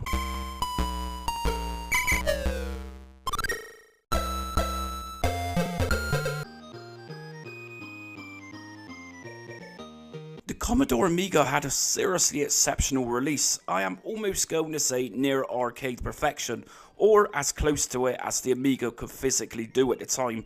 The only thing that is different really is the colours. The blues, for example, with the Amiga releases lighter. This is just being nitpicky though. Why is this version so great? Well, you will notice this is not particularly suffering anything. The usual suspects are frame drops and sprite flickering, and that's why this is such a great version. Neither of those exist here. When you fall from heights in the game, it feels like there is some weight as you fall slowly. The music and sound effects are perfect here. Shooting rainbows also look really nice. This truly is a great and solid port that released in 1989 by Ocean. The developers were Graphgold, who also developed the very awesome Fire and Ice game back in 1992, another classic game for the Amiga.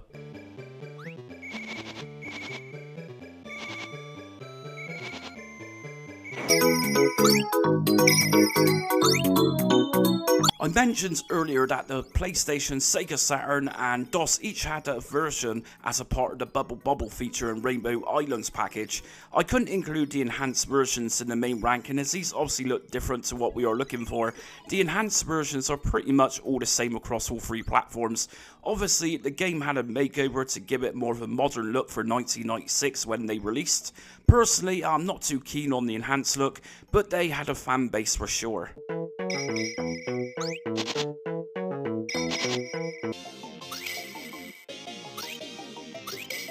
The FM towns had a great conversion, but this only features the extra mode. This can't be included in the ranking as it just looks so much different, especially the sprites. If this is your first time seeing the extra version, then you will likely think the same as myself. The robots kind of look bizarre, and I really don't think it fits the style of the game personally. The game was released for Japan in 1988 by Romstar.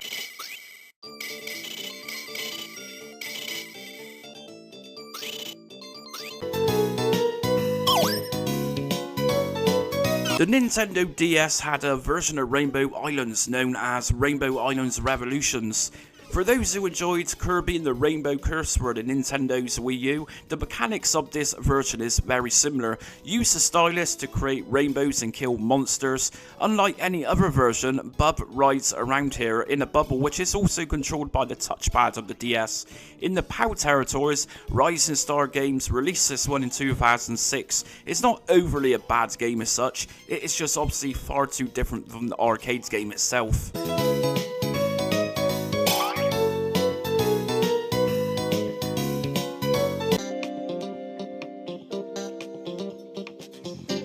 Although I am not great at this updated PSP Rainbow Islands Evolution game, which released in 2007 by Rising Star Games, it generally did have unfavourable reviews at the time of release. It felt janky to play, and by adding platforms in the background to give it a more 3D look, which the player could access, made this version a little bit of an oddball compared to anything else released in the Rainbow Islands franchise.